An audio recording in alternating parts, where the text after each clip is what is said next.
The Two Noble Kinsmen. By William Shakespeare. Persons represented in the play. Hymen. Theseus. Hippolyta, bride to Theseus. Emilia, sister to Theseus. Emilia's woman. Nymphs. 3 queens. 3 valiant knights. Palamon, and Arcite, the 2 noble kinsmen, in love with fair Emilia. Valerius. Perithous. A herald. A gentleman. A messenger. A servant. Wooer. Keeper. Jailer. His daughter, in love with Palamon. His brother. A doctor. 4 countrymen. 2 friends of the jailer. 3 knights. Knell, and other. Wenches. A taborer. Gerold, a schoolmaster. How do you find this book? Any thoughts about the book or the author? Any suggestion for improvement? Please take a moment to share your thoughts in a comment. If you like it, share it with your friends who might enjoy it as well. Subscribe to keep in touch. Visit CompleteAudiobooks.com for more quality content. Act 1. Prologue. Flourish. New plays, and maidenheads, are near akin. Much followed both, for both much mony gyn. If they stand sound, and well, and a good play. Whose modest scenes blush on his marriage day. And shake to lose his honor, is like here. That after holy tie and first night's stir. Yet still is mode's tie, and still retains more of the maid to sight, than husband's pains. We pray our play may be so, for I am sure it has a noble breeder, and a pure. A learned, and a poet never went more famous yet twixt Pa and Silver Trent. Chaucer, of all admired, the story gives. There constant to eternity it lives. If we let fall the nobleness of this, and the first sound this child hear, be a hiss, how will it shake the bones of that good man? And make him cry from underground, O fan! For me the witless chaff of such a writer, that blasts my bays, and my famed works makes lighter. Then Robin Hood. This is the fear we bring. For to say truth, it were an endless thing. And too ambitious, to aspire to him. Weak as we are, and almost breathless swim in this deep water. Do but you hold out your helping hands, and we shall take about. And something do to save us, you shall hear. Scenes, though below his art, may yet appear worth 2 hours' travel. To his bones sweet sleep. Content to you. If this play do not keep a little dull time from us, we persave. Our losses fall so thick, we must needs leave. Flourish. Actus Primus. Scene 1. Athens. Before a temple. Enter Hymen with a torch burning, a boy, in a white robe before. Singing, and strewing flores, after Hymen, a nymph, encompassed in her tresses, bearing a wheaten garland. Then Theseus between 2 other nymphs with wheaten chaplets on their heads.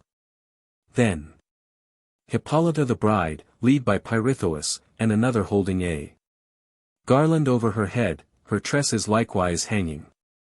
After her Emilia holding up her train. Artesius and attendants. The song, music. Roses their sharp spines being gone. Not royal in their smells alone, but in their hew. Maiden pinks, of odor faint. Daisies smell less, yet most quaint. And sweet thyme true. Primrose first-born child of Ver. Merry springtime's herbinger. With her bells dim. Oxlips, in their cradles growing. Marigolds, on death-beds blowing. Lark's heels trimmy. All dear nature's children sweet. Lie 4 bride and bridegroom's feet, strew flowers. Blessing their scents. Not an angle of the air Bird melodious, or bird fair, is absent hence. The crow, the slanderous cuckoo, nor the boding raven, nor chough whore, nor chattering pie, may on our bride house perch or sing, or with them any discord bring, but from it fly. Enter 3 queens in black, with veils stained with imperial crowns. The 1 queen fouls down at the foot of Theseus, the 2 fouls down at the foot of Hippolyta. The 3 before Emilia. 1 queen. For pity's sake and true gentility's, hear and respect me. 2 queen.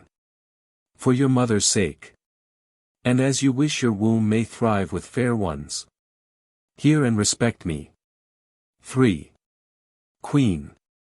Now for the love of him whom Ove hath marked, the honor of your bed, and for the sake of clear virginity, be advocate for us, and our distresses. This good deed shall raise you out Audiobook of trespasses. All you are set down there. Theseus. Sad lady, rise. Hippolyta. Stand up. Emilia. No knees to me. What woman I may steed that is distressed, does bind me to her? Theseus. What's your request? Deliver you for all. 1 queen. We are 3 queens, whose sovereigns fell before the wrath of cruel Creon, who endured the beaks of ravens, talents of the kites, and pecks of crows, in the foul fields of Thebes. He will not suffer us to burn their bones, to in their ashes, nor to take offense of mortal loathsomenes from the blessed eye of holy Phoebus, but infects the winds with stench of our slain lords. O pity, Duke! Thou purger of the earth, draw thy feared sword. That does good turns to world, give us the bones of our dead kings, that we may chapel them. And of thy boundless goodness take some note, that for our crowned heeds we have no roof, save this which is the lions, and the bears, and vault to every thing. Theseus. Pray you, kneel not. I was transported with your speech, and suffered your knees to wrong themselves. I have heard the fortunes of your dead lords, which gives me such lamenting, as wakes my vengeance, and revenge for King Capaneus was your lord, the day that he should marry you, at such a season as now it is with me. I met your groom by Marsy's altar. You were that time fair, not Juno's mantle fairer than your tresses, nor in more bounty spread her. Your wheaten wreath was then nor threshed, nor blasted. Fortunate you dimpled her cheek with smiles, Hercules our kinsman. Then weaker than your eyes, laid by his club, he tumbled down upon his Nemean hide, and swore his sinews thawed, O Grafe, and time. Fearful consumers, you will all devour. 1 queen. Oh, I hope some god hath put his mercy in your manhood, whereto he'll infuse power, and pray say you forth. Our undertaker. Theseus. Oh, no knees, none, widow.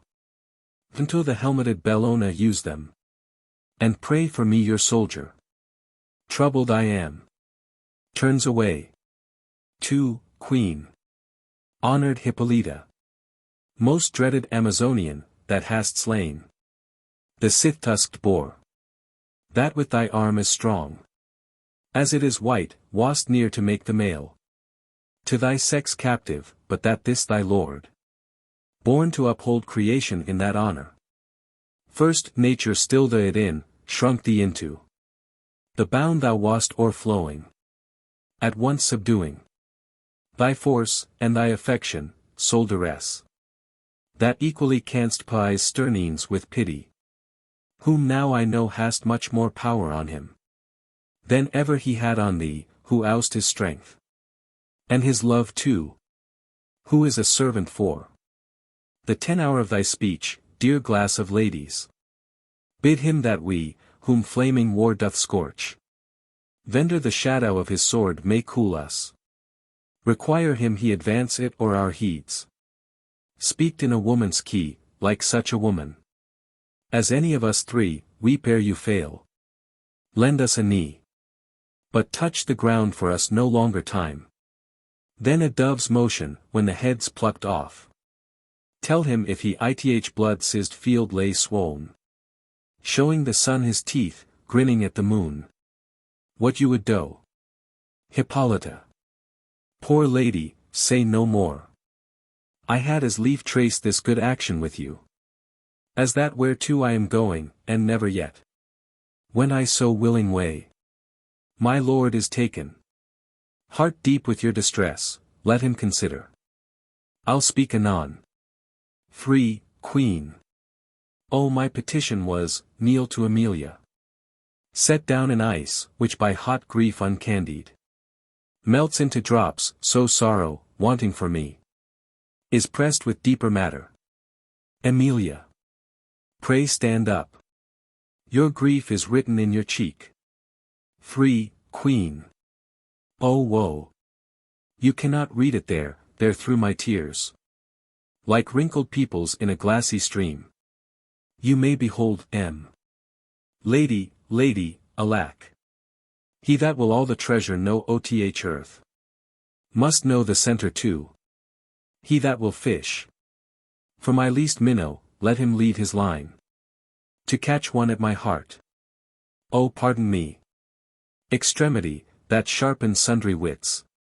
Makes me a fool. Emilia. Pray you say nothing, pray you.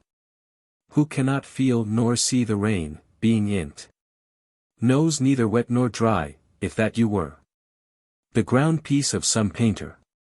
I would buy you. T'instruct me gainst a capital grief indeed. Such heart-perked demonstration. But, alas! Being a natural sifter of our sex. Your sorrow beats so ardently upon me. That it shall make a counter reflect gainst my brother's heart, and warm it to some pity. Though it were made of stone, pray, have good comfort. Theseus. Forward to th temple, leave not out a iota. Oth sacred ceremony. 1. Queen. Oh, this celebration will long last, and be more costly than your suppliants' war. Remember that your fame knolls in the year oth world. What you do quickly is not done rashly. Your first thought is more than others' labored meditance, your premeditating more than their actions, but, O Iove, your actions, soon as they moves, as a sprays do the fish, subdue before they touch. Think, dear Duke, think. What beds our slain kings have. 2. Queen. What grapes are beds that our dear lords have none. 3. Queen. None fit for th dead. Those that with cordis, knives, drams precipitants, weary of this world's light, have to themselves been death's most horrid agents. Humane grace affords them dust and shadow. 1. Queen. But our lords lie blistering for the visitating sun, and were good kings when living. Theseus. It is true, and I will give you comfort. To give your dead lords graves, the which to do must make some work with Creon. 1. Queen. And that work presents itself to th doing. Now 'twill take for me, the heats are gone tomorrow. Then, Butiel's toil must recompense itself with its own sweat. Now he's secure. Not dreams we stand before your puissance, wrenching our holy begging in our eyes, to make petition clear. 2. Queen. Now you may take him, drunk with his victory. 3. Queen.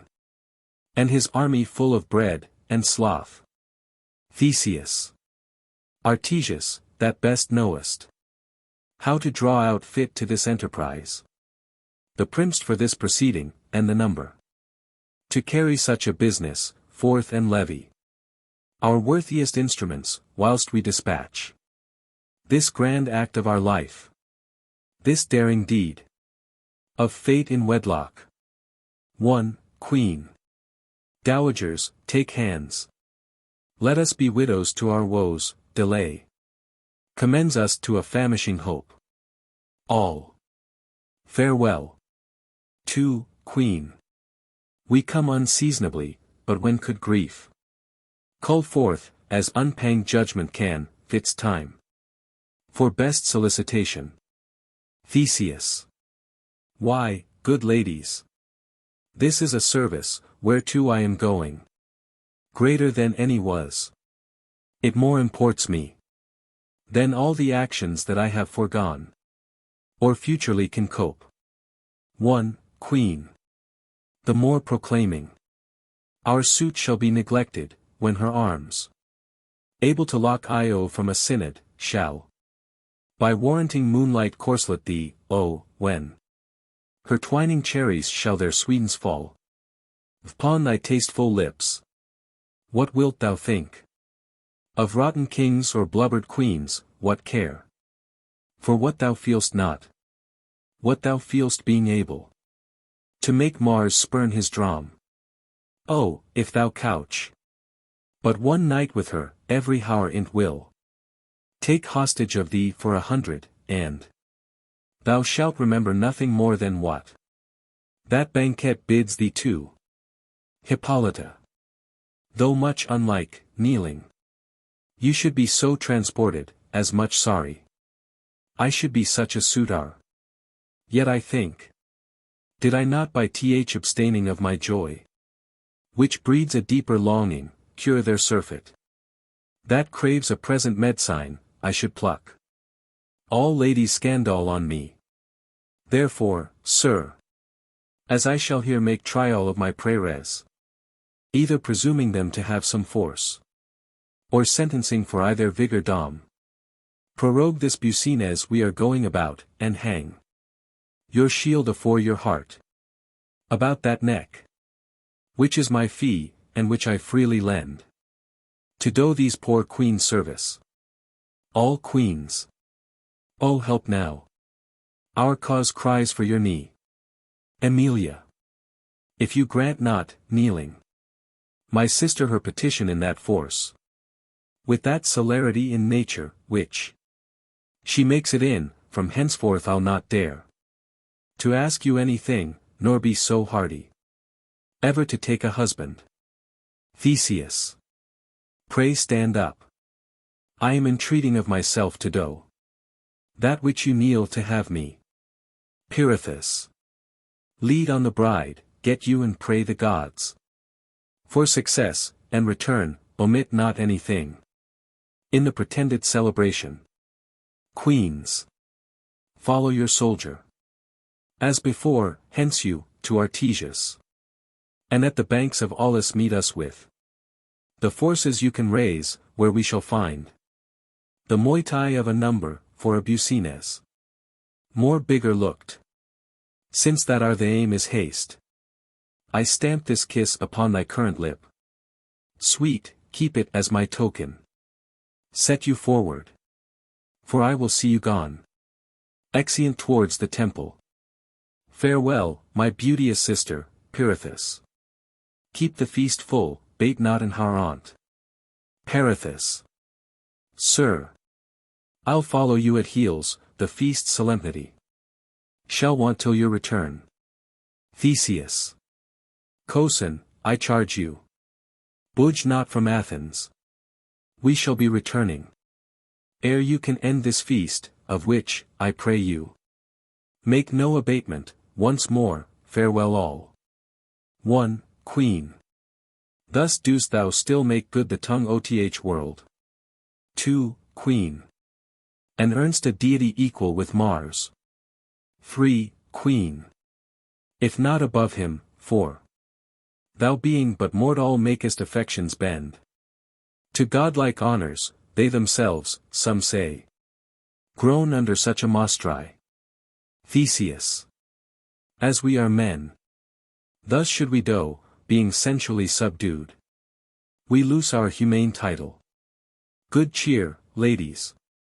Flourish. Now turn we towards your comforts. Exeunt. Scene 2. Thebes. Enter Palamon, and Arcite. Arcite. Dear Palamon, dearer in love than blood. And our prime cozen, yet unhardened in the crimes of nature. Let us leave the city. Thebes, and the temptings in't, before we further sully our gloss of youth. And here to keep in abstinence we shame, as in incontinence. For not to swim, if aid current were almost to sink, at least to frustrate striving, and to follow the common stream, told bring us to an eddy, where we should turn or drown, if labor through our gain but life, and weakens.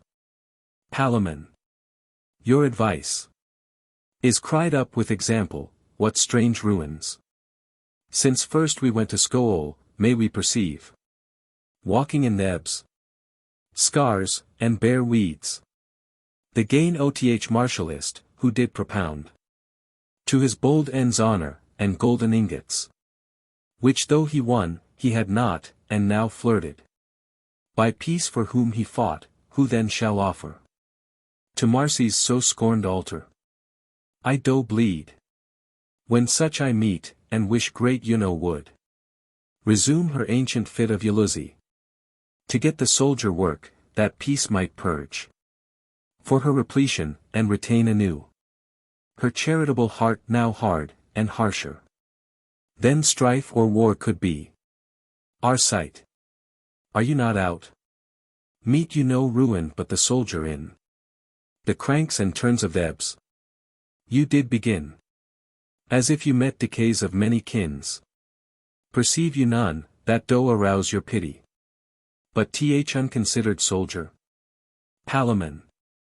Yes, I pity decays where'er I find them, but such most that, sweating in an honorable toil, are paid with ice to cool them. Arcite. 'Tis not this I did begin to speak of, this is virtue of no respect in Thebes. I spake of Thebes. How dangerous if we will keep our honors.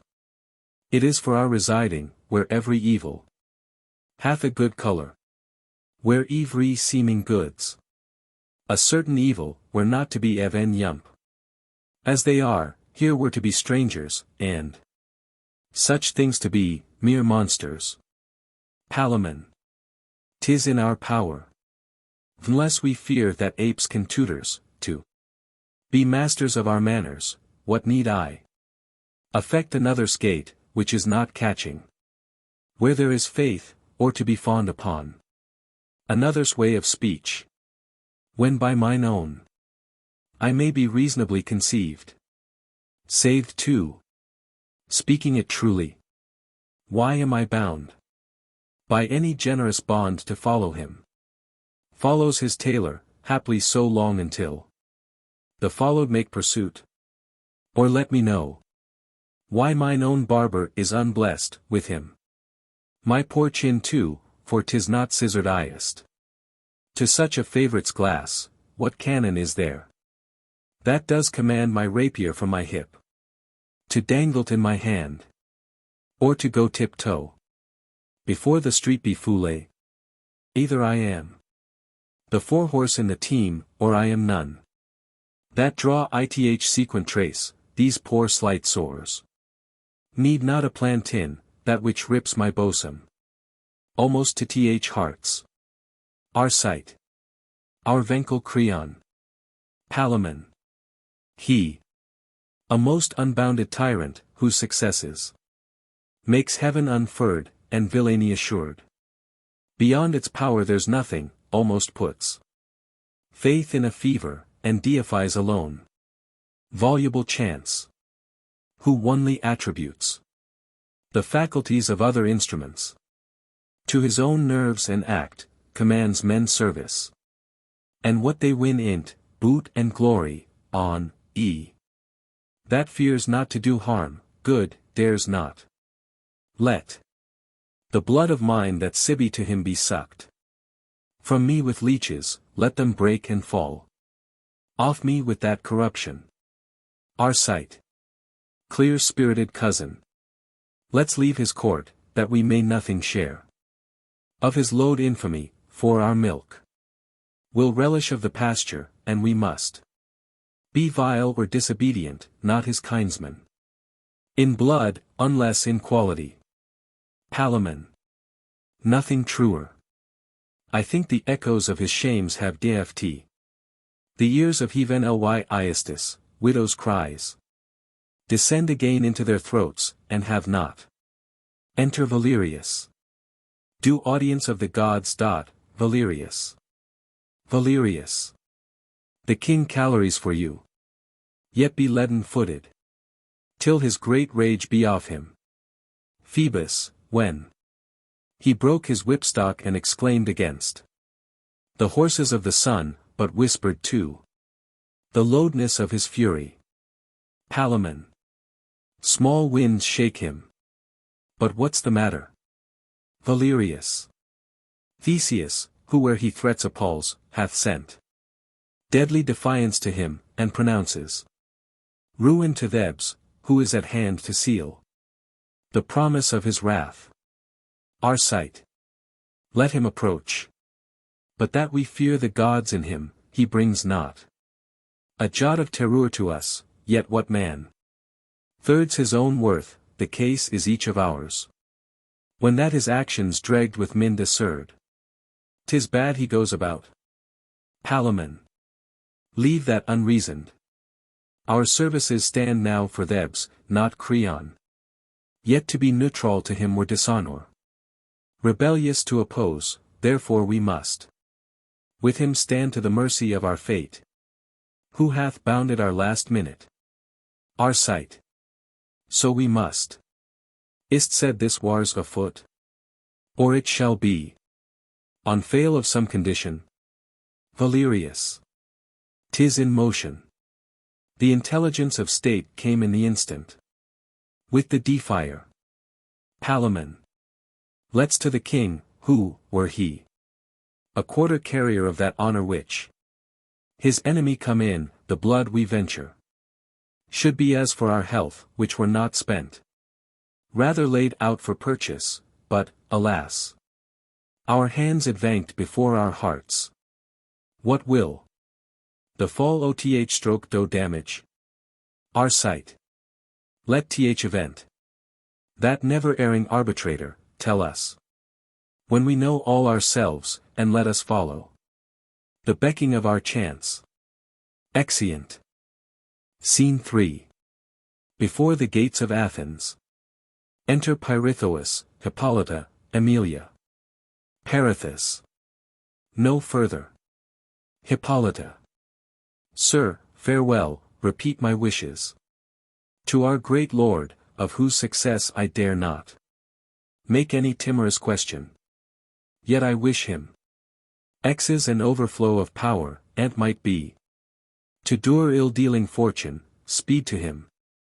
Store never hurts good governors. Pirithous.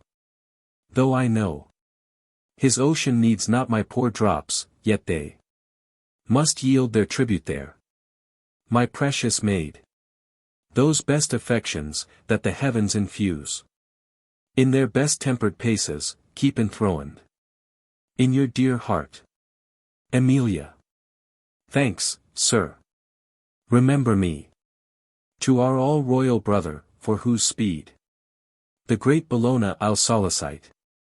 And since in our terrene state petitions are not without gifts understood, I'll offer to her what I shall be advised she likes. Our hearts are in his army, in his tent. Hippolyta. In's bosom. We have been soldiers, and we cannot weep when our friends don their helms, or put to sea, or tell of babes broached on the launce, or women that have sod their infants in, and after eat them. The brine, they wept at killing them. Then if you stay to see of us such spinsters, we should hold you here forever. Perithous. Peace be to you. As I pursue this war, which shall be then beyond further requiring. Exit Peer. Emilia. How his longing follows his friend. Since his depart, his sports, though craving seriousness and skill, passed slightly. His Carel's execution, where nor gain made him regard, or loss consider. But playing one Bucines in his hand, another directing in his head, his mind, nurse equal. To these so differing twins, have you observed him since our great Lord departed? Hippolyta. With much labor. And I did love him for't, they too have cabined in many as dangerous, as poor a corner. Peril and want contending. They have skiffed torrents whose roaring tyranny and power, if least of these was dreadful, and they have fought out together, where death's self was lodged. Yet fate hath brought them off, they're not of love tied, entangled, with so true, so long, and with a finger of so deep a cunning, may be outworn, never undone. I think Theseus cannot be umpire to himself, cleaving his conscience into twain and doing each side like acquiesces, which he loves best. Emilia. Doubtless. There is a best, and reason has no manners. To say it is not you, I was acquainted once with a time, when I enjoyed a playfellow. You were at wars, when she the grave enriched, who made too proud the bed, took leave oth moon, which then looked pale at parting, when our count was each 11. Hippolyta. 'Twas Flowey, N.A. Emilia. Yes. You talk of Pirithous and Theseus love. Theirs has more ground, is more maturely seasoned, more buckled with strong iagement and their needs. The one of th other may be said to water, too. Hers is ready. With Palamon, and Arcite, the three queens. Theseus, and his lords ready. Their intertangled roots of love, but I and she I sigh and spoke of were things innocent. Lewd for we did, and like the elements, that know not what, nor why, yet do effect rare issues by their operance, our souls did so to one another. What she licked was then of me approved, what not, condemned. No more arraignment. The flower that I would pluck and put between my breasts, then but beginning to swell about the blossom, oh, she would long till she had such another, and commit it to the like innocent cradle, where phoenix-like they died in perfume, on my head no toy, but was her pattern, her affections, pretty, though, haply, her Carels were, I followed, for my most serious decking, had mine ear stolen some new air, or at adventure hummed on from music all coinage, why it was a note whereon her spirits would sojourn, rather dwell on and sing it in her slumbers. This rehearsal, which every innocent wots well comes in, like old importment's bastard, has this end, that the true love tween maid and maid may be more than in sex individual. Hippolyta. Y'are out of breath. And this high-speeded pace, is but to say that you shall never like the maid Flavina love any that's called man. Emilia. I am sure I shall not. Hippolyta. Now, alack, weak sister, I must no more believe thee in this point. Though in't I know thou dost believe thyself. Then I will trust a sickly appetite, that loathes even as it longs.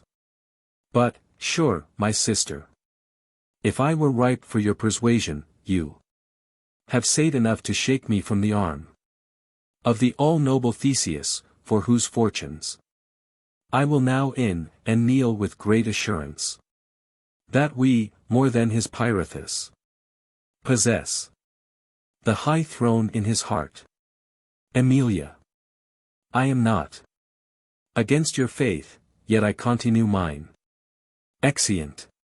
Cornets. Scene 4. A field before Thebes. Dead bodies lying on the ground. A battail strook within, then a retreat, flourish. Then enter Theseus, victor, herald and attendants the three. Queens meet him, and fall on their faces before him. 1. Queen. To thee no star be dark. 2. Queen. Both heaven and earth friend thee forever. 3. Queen.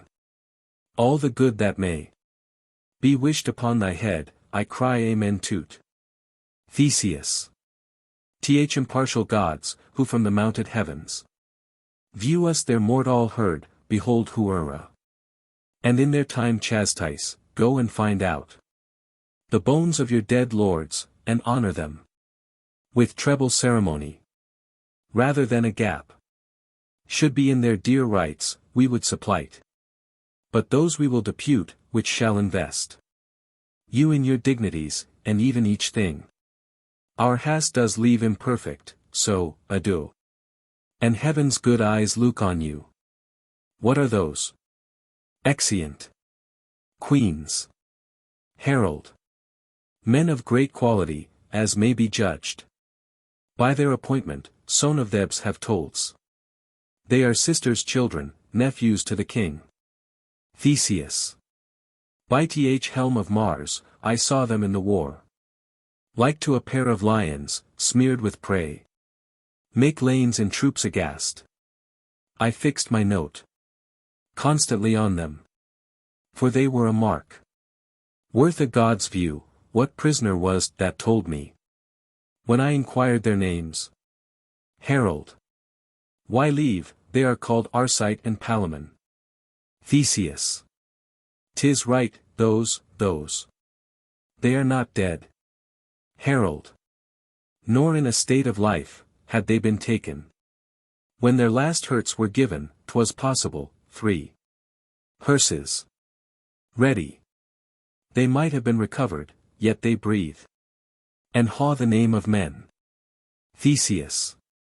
Then like men use the very lees of such, millions of rates exceed the wine of others, all our surgeons convent in their behoof our richest balmess. Rather than niggard, waft, their lives concern us much more than Thebes is worth, rather than have freed of this plight, and in their mourning state sound and at liberty, I would dead. But 40,000-fold we had rather have prisoners to us than death.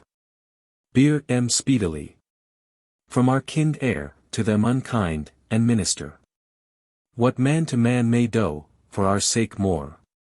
Since I have known frights, fury, friends' behests, love's provocations, zeal, a mistress tasky, desire of liberty, a fever, maddens, hath set a mark which nature could not reach to, without some imposition, sickness in will, or wrestling strength in reason.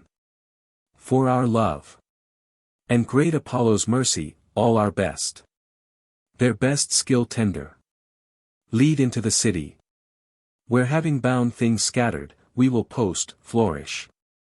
To Athens our army, exeunt. Music. Scene 5. Another part of the same. Enter the queens with the hearses of their knights, in a funeral solemnity, and vernies and odors bring away. Vapors, sighs, darken the day. Our dole more deadly looks than dying. Balmess, and gums, and heavy cheers. Sacred vials filled with tears. And clamors through the wild air flying. Come all sad and solemn shows, that are quick EYD pleasure's foes. We convent not else but woes. We convent, and 3. Queen. This funeral path brings to your household's grave. Acquiesces on you again, peace sleep with him. 2. Queen. And this to yours. 1. Queen. Yours this way, heavens lend. 1,000 differing ways to one sure end. 3. Queen. This world's a city full of straying streets, and death's the marketplace, where each one meets. Exeunt severally. Act 2. Scene 1. Athens. A garden, with a prison in the background. Enter Eyler, and wooer. Eyler. I may depart with little, while I live. Something I may cast to you, not much, alas, the prison I keep, though it be for great ones, yet they seldom come, before one salmon, you shall take a number of minnows. I am given out to be better linned than it can appear to me report is a true speaker, would I were really that I am delivered to be. Marry, what I have, be it what it will, I will assure upon my daughter at the day of my death. Wooer. Sir, I demand no more than your own offer, and I will estate your daughter in what I have promised. Eyler.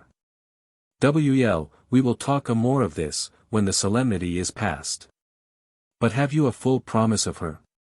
When that shall be seen, I tender my consent. Enter daughter.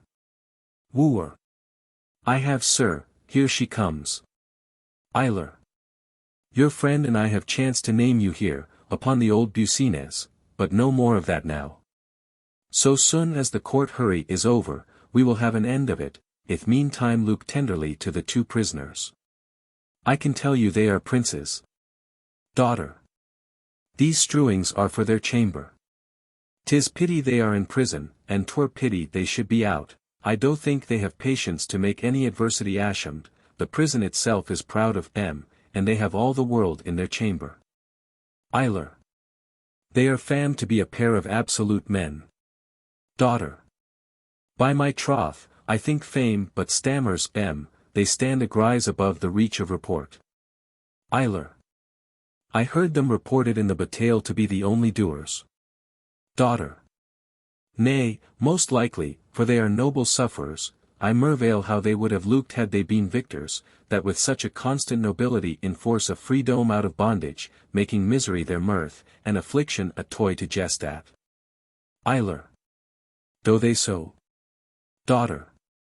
It seems to me they have no more sense of their captivity, than I of ruling Athens. They eat well, look merrily, discourse of many things, but nothing of their own restraint, and disasters, yet sometime a dead sigh. Martyred as 'twere ith deliverance, will break from one of them. When the other presently gives it so sweet a rebuke, that I could wish myself a sigh to be so chid, or at least a sire to be comforted. Wooer. I never saw Eyler. The Duke himself came privately in the night. Enter Palamon, and Arcite, above. And so did they, what the reason of it is, I know not, Luke, yonder they are. That's Arcite looks out. Daughter. No, sir, no, that's Palamon, Arcite is the lower of the twain, you may perceive a part of him. Eyler. Go to, leave your pointing, they would not make us their object, out of their sight. Daughter. It is a holiday to look on them, Lord, the difference of men. Exeunt. Scene 2. The prison. Enter Palamon, and Arcite in prison. Palamon. How do you, noble cozen? Arcite. How do you, sir? Palamon. Why strong enough to laugh at misery? And bear the chance of war, yet we are prisoners. I fear, forever, cozen. Arcite. I believe it. And to that destiny have patiently laid up my hour to come. Palamon.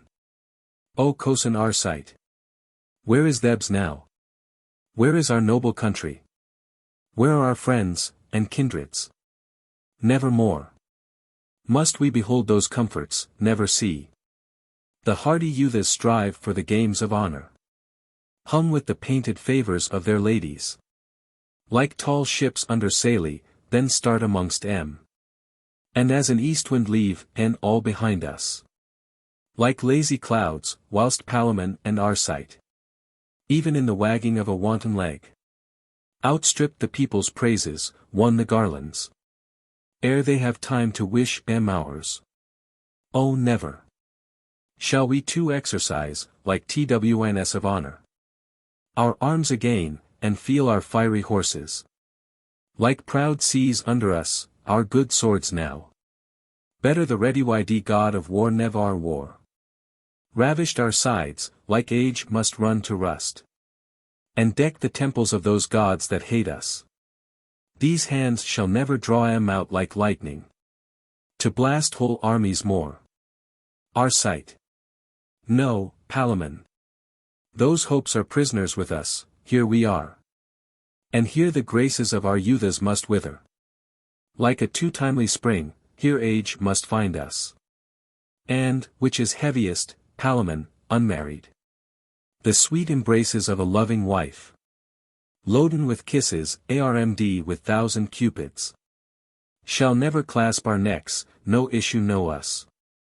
No figures of ourselves shall we ever see, to glad our age. And like young eagles teach boldly to gaze against bright arms, and say, remember what your fathers were, and conquer.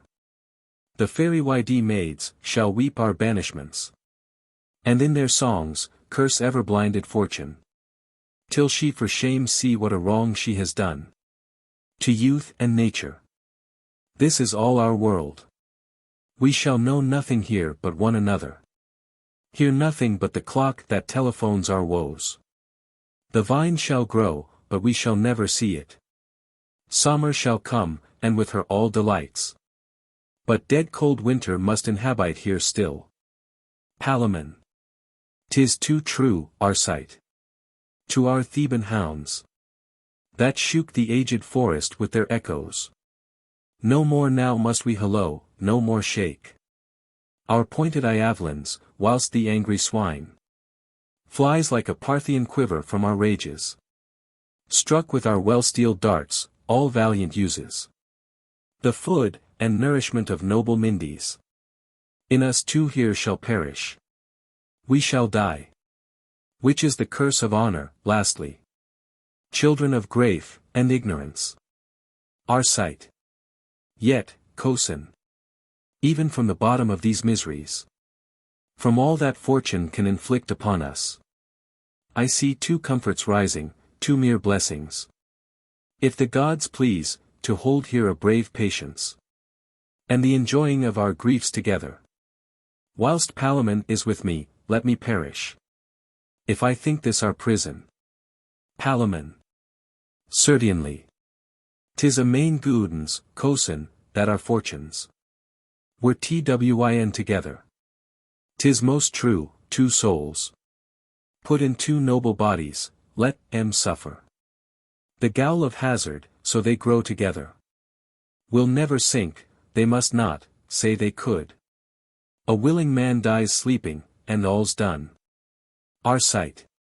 Shall we make worthy uses of this place, that all men hate so much? Palamon. How, gentle Cosin? Arcite. Let's think this prison holy sanctuary, to keep us from corruption of worse men. We are young and yet desire the ways of honor, that liberty and common conversation, the poison of pure spirits, might like women woo us to wander from. What worthy blessing can be but our imaginations may make it ours? And here being thus together, we are an endless mind to one another. We are one another's wife, ever begetting new births of love. We are father, friends, acquaintance. We are, in one another, families. I am your heir, and you are mine. This place is our inheritance, no hard oppressor dare take this from us. Here, with a little patience, we shall live long, and loving, no surfeit seek us. The hand of war hurts none here, nor the seas swallow their youth, were we at liberty. A wife might part us lawfully, or Bucines. Quarrels consume us, envy of ill men. Grave our acquaintance.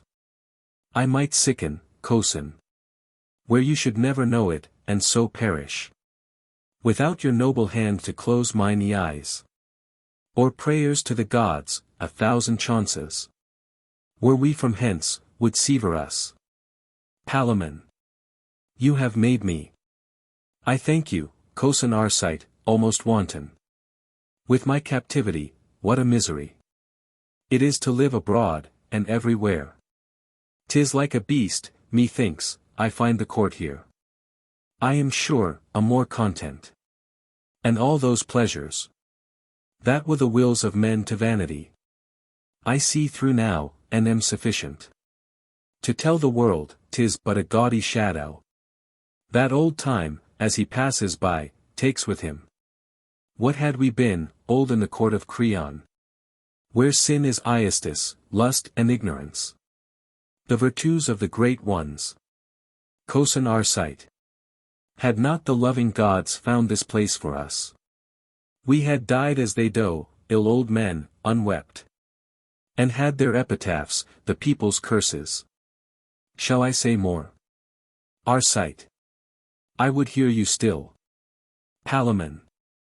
Ye shall. Is there record of any two that loved better than we do, Arcite? Arcite. Sure, there cannot. Palamon. I do not think it possible our friendship should ever leave us. Arcite. Till our deaths it cannot. Enter Emilia and her woman, below, And after death our spirits shall be led to those that love eternally. Speak on, sir. Emilia. This garden has a world of pleasures in't. What floor is this? Woman. 'Tis called Narcissus, madam. Emilia. That was a fair boy, certain, but a fool. To love himself, were there not maids enough? Arcite. Pray forward. Palamon. Yes. Emilia. Or were they all hard-hearted? Woman. They could not be to one so fair. Emilia. Thou wouldst not. Woman. I think I should not, madam. Emilia. That's a good wench. But take heed to your kindness though. Woman. Why, madam? Emilia. Men are mad things. Arcite. Will ye go forward, cozen? Emilia. Canst not thou work such flowers in silka, wench? Woman. Yes. Emilia. I'll have a gown full of and of these. This is a pretty color, wilt not do? Rarely upon a skirt, wench. Woman. Dainty, madam. Arcite. Cozen, how do you, sir? Why, Palamon. Palamon. Never till now I was in prison, Arcite. Arcite. Why, what's the matter, man? Palamon. Behold, and wonder. By heaven, she is a goddess. Arcite. Ha. Palamon. Do reverence. She is a goddess, Arcite. Emilia. Of all flores, methinks a rose is best. Woman. Why, gentle madam? Emilia. It is the very emblem of a maid. For when the west wind courts her gently, how modestly she blows, and paints the sun with her chaste blushes. When the north comes near her, rude and impatient, then, like chastity, she locks her beauties in her bud again, and leaves him to base briars. Woman. Yet, good madam, sometimes her modesty will blow so far. She fouls for't, a maid, if she have any honor, would be loath to take example by her. Emilia.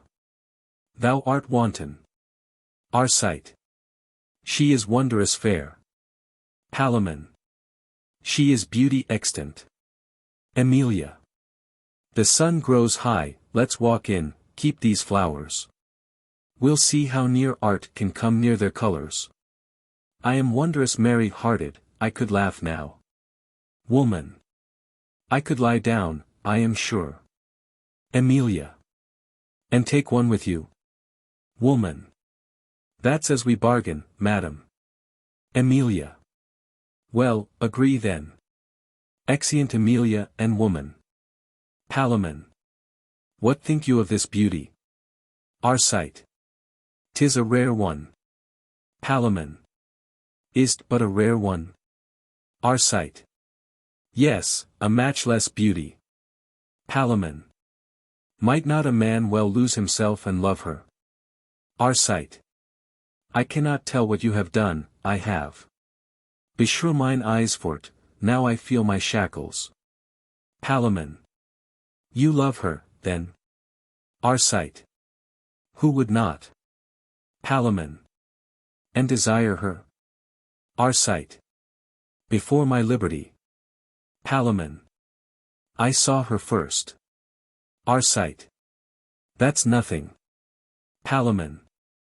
But it shall be. Arcite. I saw her too. Palamon. Yes, but you must not love her. Arcite. I will not as you do, to worship her. As she is heavenly, and a blessed God's. I love her as a woman, to enjoy her. So both may love. Palamon. You shall not love at all. Arcite. Not love at all. Who shall deny me? Palamon. I, that first saw her. I, that took possession. First with mine eyes of all those beauties. In her revealed to mankind, if thou loosed her. Or entertainst a hope to blast my wishes. Thou art a traitor, Arcite, and a fellow. False as thy title to her, friendship, blood. And all the ties between us I disclaim. If thou once think upon her. Arcite. Yes, I love her. And if the lives of all my name lay on it. I must do so, I love her with my soul. If that will lose ye, farewell, Palamon. I say again, I love, and in loving her maintain. I am as worthy and as free a lover. And have as just a title to her beauty. As any Palamon or any living. That is a man's son. Palamon. Have I called thee friend? Arcite. Yes, and have found me so. Why are you moved thus? Let me deal coldly with you, am not I? Part of your blood, part of your soul. You have told me that I was Palamon, and you were Arcite. Palamon. Yes. Arcite. Am not I liable to those affections? Those joys, griefs, angers, fears, my friend shall suffer. Palamon. Ye may be. Arcite. Why, then, would you deal so cunningly? So strangely, so like a noble kinsman? To love alone. Speak truly, do you think me worthy of her sight? Palamon.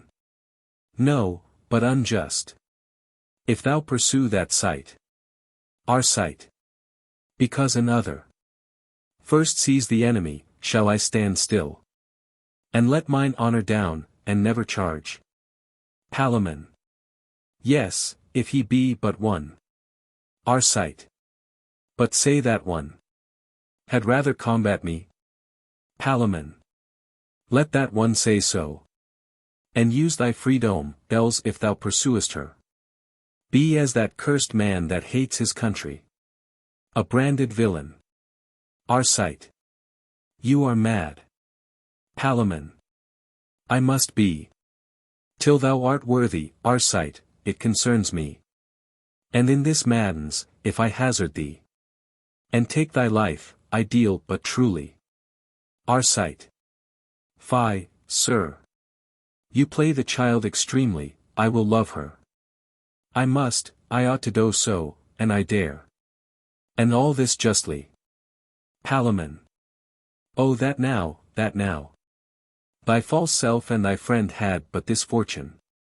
To be 1 hour at liberty, and grasp our good swords in our hands. I would quickly teach thee what 'twere to filch affection from another.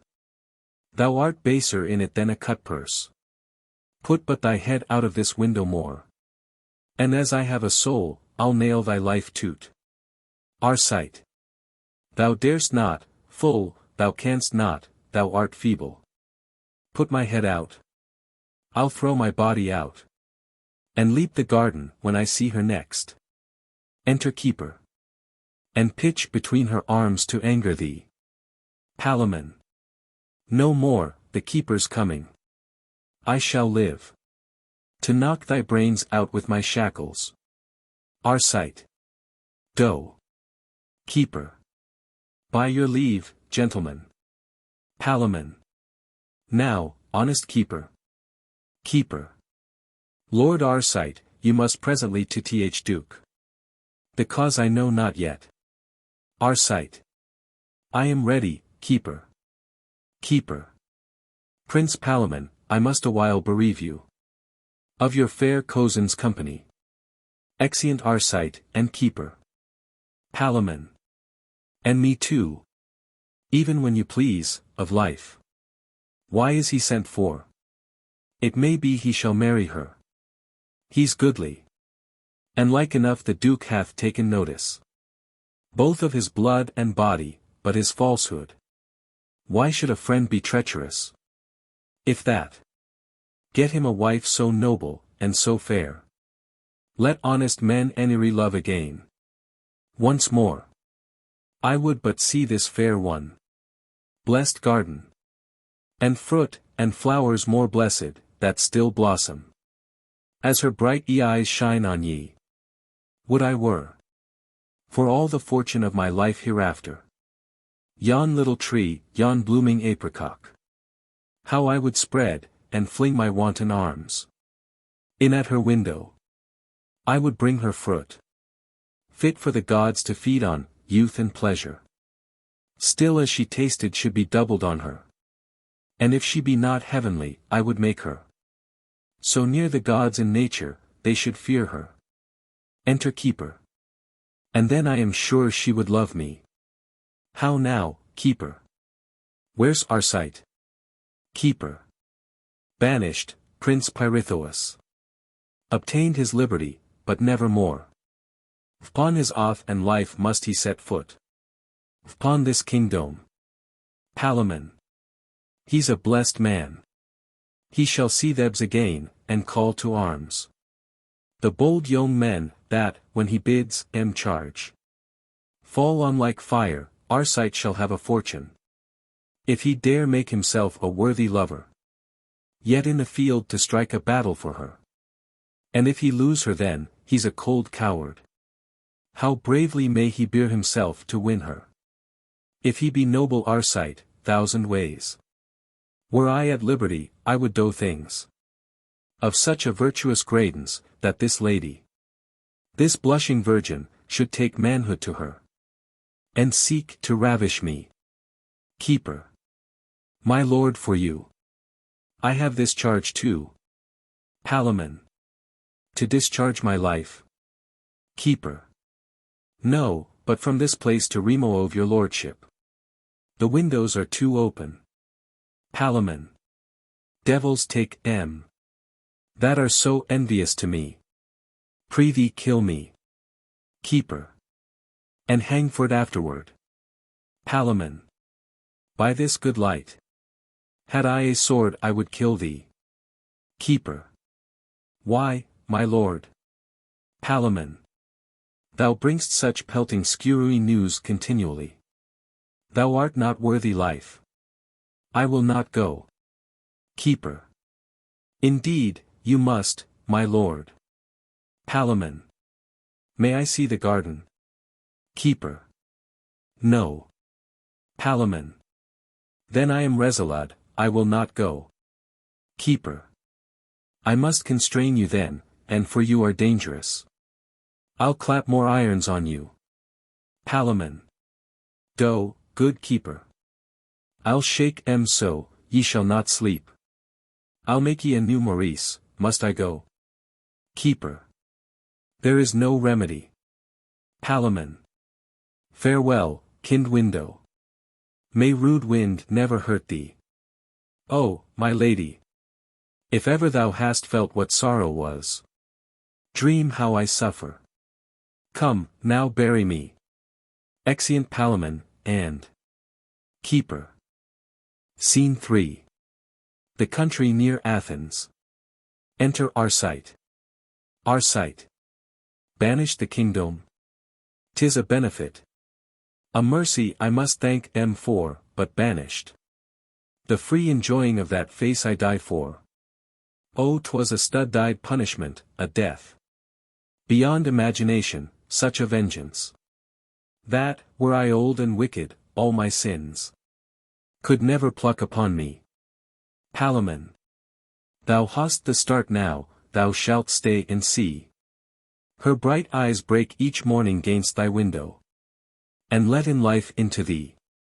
Thou shalt feed upon the sweetens of a noble beauty, that nature never exceeded, nor never shall.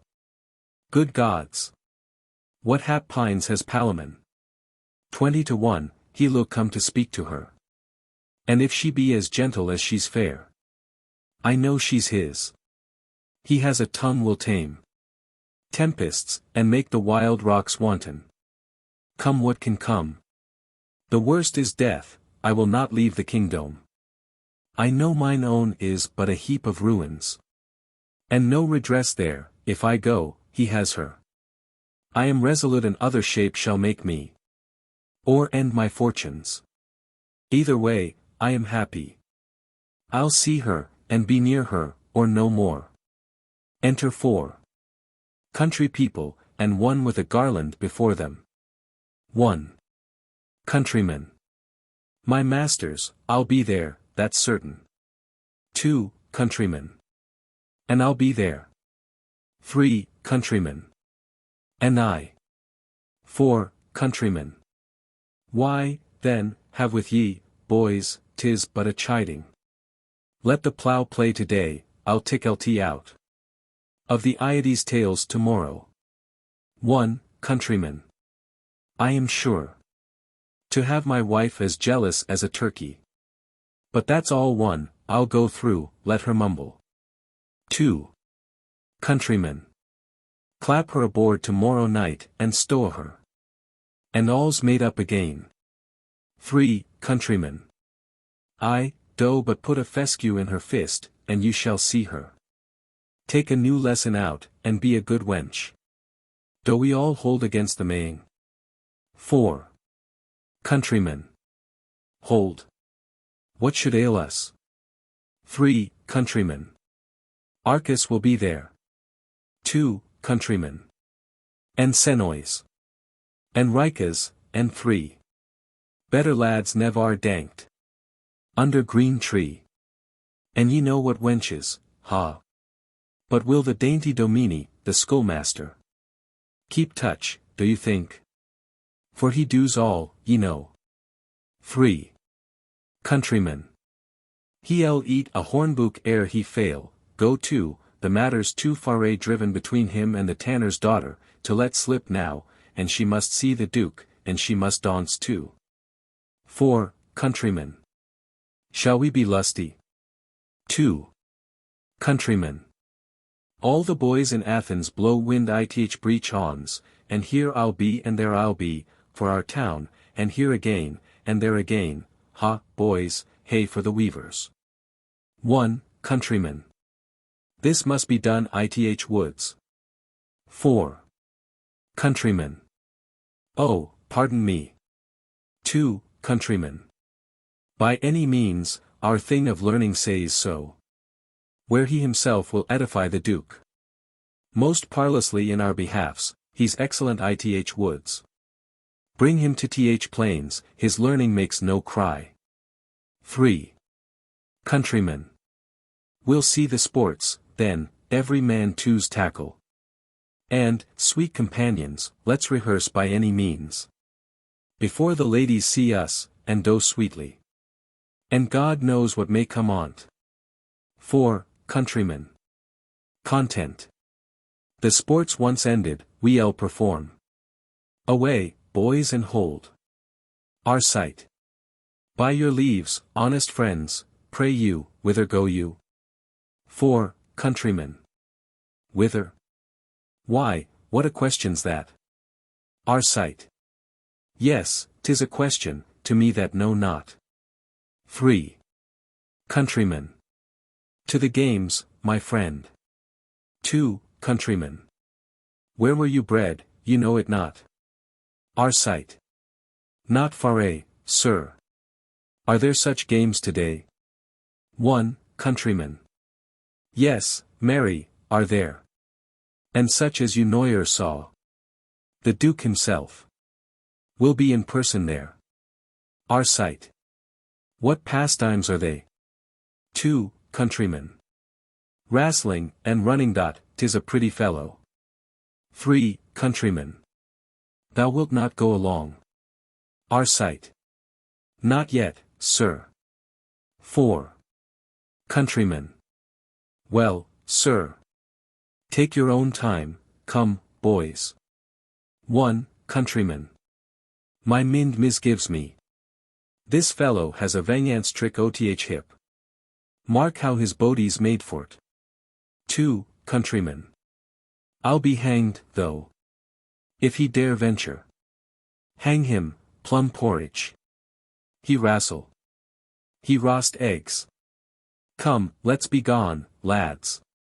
Exeunt. Our sight. This is an offered opportunity. I durst not wish for. Well, I could have wrestled. The best men called it excellent, and run swifter the wind upon a field of corn. Curling the wealthy ears, never flew, I'll venture. And in some poor disguise be there. Who knows whether my brows may not be girt with garlands, and hat pines preferre me to a place where I may ever dwell in sight of her. Exit our sight. Scene 4. Athens. A room in the prison. Enter Iler's daughter alone. Daughter. Why should I love this gentleman? 'Tis odds. He never will affect me. I am base. My father the mean keeper of his prison. And he a prince, to marry him is hopeless. To be his whore is witless. Out upon't. What pushes are we wenches driven to? When 15 once has found us. First, I saw him. I, seeing, thought he was a goodly man. He has as much to please a woman in him, if he please to bestow it so, as ever. These eyes yet looked on. Next, I pitied him. And so would any young wench, oh, my conscience, that ever dreamed, or vowed her maidenhead to a young handsome man. Then I loved him. Extremely loved him, infinitely loved him. And yet he had a cosin, fair as he too. But in my heart was Palamon, and there, Lord, what a coil he keeps. To hear him sing in an evening, what a heaven it is. And yet his songs are sad ones. Fairer spoken was never gentleman. When I come in to bring him water in a morning, first he bows his noble body, then salutes me, thus. Fair, gentle maid, good morrow, may thy goodens get thee a happy husband. Once he kissed me. I loved my lips the better 10 days after. Would he would do so every day. He grieves much. And me as much to see his misery. What should I do, to make him know I love him? For I would fain enjoy him. Say I've entered to set him free. What says the law then? Thus much. For law, or kindred, I will do it. And this night, or tomorrow, he shall love me. Exit. Scene 5. An open place in Athens. Enter Theseus, Hippolyta, Pirithous, Emilia, Arcite with a garland, and k. This short flourish of cornets and shotes within. Theseus. You have done worthily. I have not seen. Since Hercules, a man of tougher sinews. Whate'er you are, you run the best, and wrestle. That these times can allow. Our sight. I am proud to please you. Theseus. What country bred you? Our sight. This, but far off, prince. Theseus. Are you a gentleman? Our sight. My father said so. And to those gentle uses gave me life. Theseus. Are you his heir? Our sight. His youngest, sir. Theseus. Your father. Sure is a happy sire then, what proves you? Our sight. A little of all noble qualities. I could have kept a hawk, and well have hollowed. To a deep cree of dogs. I dare not praise my feat in horsemanship, yet they that knew me would say it was my best piece, last, and greatest. I would be thought a soldier. Theseus. You are perfect. Perithous. Upon my soul, a proper man. Emilia. He is so. Perithous. How do you like him, lady? Hippolyta. I admire him. I have not seen so young a man so noble. If he say true, of his sort. Emilia. Believe. His mother was a wondrous handsome woman. His face, methinks, goes that way. Hippolyta. But his body and fiery mind illustrate a brave father. Perithous. Mark how his virtue, like a hidden sun, breaks through his baser garments. Hippolyta. He's well got, sure. Theseus. What made you seek this place, sir? Our sight. Noble Theseus. To purchase name, and do my ablest service. To such a well-found wonder as thy worth. For onely in thy court, of all the world, dwells fairy wide honor. Perithous. All his words are worthy. Theseus. Sir, we are much indebted to your travel. Nor shall you lose your wish, Perithous. Dispose of this fair gentleman. Perithous. Thanks, Theseus. Whate'er you are why are mine, and I shall give you. To a most noble service, to this lady. This bright young virgin, pray, observe her goodness. You have honored her fair birthday with your virtues. And as your due are here's, kiss her fair hand, sir. Our sight. Sir, are a noble giver, dearest beauty. Thus let me seal my vowed faith, when your servant. Your most unworthy creature, but offends you. Command him die, he shall. Emilia. That were too cruel. If you deserve well, sir, I shall soon seat. Y'are mine, and somewhat better than your rank. I'll use you. Perithous. I'll see you furnished, and because you say you are a horseman, I must needs entreat you this afternoon to ride, but 'tis a rough one. Our sight. I like him better, prince, I shall not then freeze in my saddle. Theseus. Sweet, you must be ready. And you, Emilia, and you, friend, and all.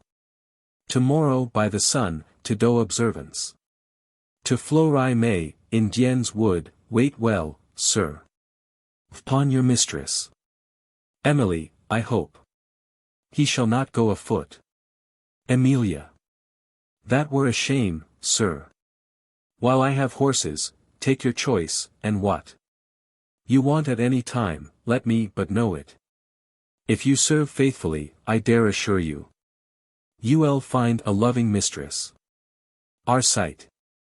If I do not, let me find that my father ever hated disgrace and blows. Theseus. Go, lead the way, you have won it. It shall be so, you shall receive all dues. Fit for the honor you have won, 'twere wrong else. Sister, beshrew my heart, you have a servant. That, if I were a woman, would be master. But you are wise. Flourish. Emilia. I hope too wise for that, sir. Exeunt omnes. Scene 6. Before the prison. Enter Eiler's daughter alone. Daughter. Let all the dukes, and all the devils roar. He is at liberty, I have ventured for him. And out I have brought him to a little wood. A mile hence. I have sent him, where a cedar, higher than all the rest, spreads like a plain. Fast by a brook, and there he shall keep close. Till I provide him files and food, for yet his iron bracelets are not off. O love! What a stout-hearted child thou art! My father durst better have endured cold iron, than done it. I love him beyond love and beyond reason. Or wit, or safe tie, I have made him know it. I care not, I am desperate. If the law find me, and then condemn me for't, some wenches, some honest heart maids, will sing my dirge, and tell to memory my death was noble. Dying almost a martyr, that way he takes. I purpose is my way too, sure he cannot be so unmanly as to leave me here. If he do, maids will not so easily trust men again, and yet he has not thanked me for what I have done, no, not so much as kissed me. And that, methinks, is not so well. Nor scarcely could I persuade him to become a freeman. He made such scruples of the wrong he did to me, and to my father. Yet I hope, when he considers more, this love of mine will take more root within him. Let him do what he will with me, so he use me kindly. For use me so he shall, or I'll proclaim him. And to his face, no man. I'll presently provide him necessaries, and pack my clothes up. And where there is a patch of ground I'll venture. So he be with me, by him, like a shadow, I'll ever dwell. Within this hour the hubbub will be all o'er the prison. I am then kissing the man they look for. Farewell, father. Get many more such prisoners and such daughters, and shortly you may keep yourself. Now to him. Act 3. Scene 1. A forest near Athens. Cornets in sundry places. Noise and hallowing as people maying. Enter Arcite alone. Arcite. The Duke has lost Hippolyta, each took a sever all land. This is a solemn rite. They owe blund May, and the Athenians pay it. To th heart of ceremony. O Queen Emilia! Fresher than May, sweeter. Then here gold buttons on the bows, or all. Th enamelled knacks oth mead or garden, yeah. We challenge to the bank of any nymph that makes the stream see me flowers. Thou, O Yule! Oth wood, oth world, hast likewise blessed a place with thy sole presence, in thy rumination, that I, poor man, might eftsoons come between, and chop on some cold thought. Thrice blessed chance to drop on such a mistress, expectation. Most guiltless aunt. Tell me, O Lady Fortune, next after Emily my sovereign, how far I may be proud. She takes strong note of me, hath made me near her. And this beauteous morn, the princed of all the year, presents me with a brace of horses. Two such steeds might well be by a pair of kings backed, in a field that their crowns titles tried. Alas, alas! Poor cozen Palamon, poor prisoner, thou so little dream'st upon my fortune, that thou think'st thyself the happier thing, to be so near Emilia, me thou deem'st at Thebes, and therein wretched, although free. But if Thou knew'st my mistress breathed on me, and that I eared her language, lived in her eye, O cuz. What passion would enclose thee? Enter Palamon as out of a bush, with his shackles, bends his fist at Arcite. Palamon. Traitor kinsman. Thou shouldst perceive my passion, if these signs of prisonment were off me, and this hand. But owner of a sword, by all oaths in one. I and the Iestus of my love would make thee a confious traitor. O thou most perfidious! That ever gently looked, the voidest of honor. That eur bore gentle token, falsest cozen. That ever blood made kin, call'st thou here thine? I'll prove it in my shackles, with these hands. Void of appointment, that thou elwist, and art a very theif in love, a chaffy lord. Nor worth the name of villain, had I a sword. And these house clogs away. Arcite. Dear cozen Palamon. Palamon. Cosoner Arcite, give me language such as thou hast showed me feet. Arcite. Not finding in the circuit of my breast any gross stuff. To for me like your blazon, holds me to this gentleness of answer. 'Tis your passion that thus mistakes, the which to you being enemy cannot to me be kind, honor, and honesty. I cherish, and depend on, howsoever you skip them in me, and with them, fair cuz, I'll maintain my proceedings. Pray, be pleased to shew in generous terms your griefs, since that your questions with your equal, who professes to clear his own way with the mind and sword of a true gentleman. Palamon. That thou durst, Arcite. Arcite. My cuz, you have been well advertised. How much I dare, why have seen me use my sword against th advice of fear, sure, of another. You would not hear me doubted, but your silence should break out, though ith sanctuary.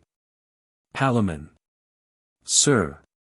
I have seen you move in such a place, which well might justify your manhood. You were called a good knight and a bold. But the whole week's not fair. If any day it rain, their valiant temper men lose when they incline to treachery. And then they fight like compelled bears, would fly were they not tied. Arcite. Kinsman, you might as well speak this and act it in your glass, as to his ear which now disdains you. Palamon. Come up to me.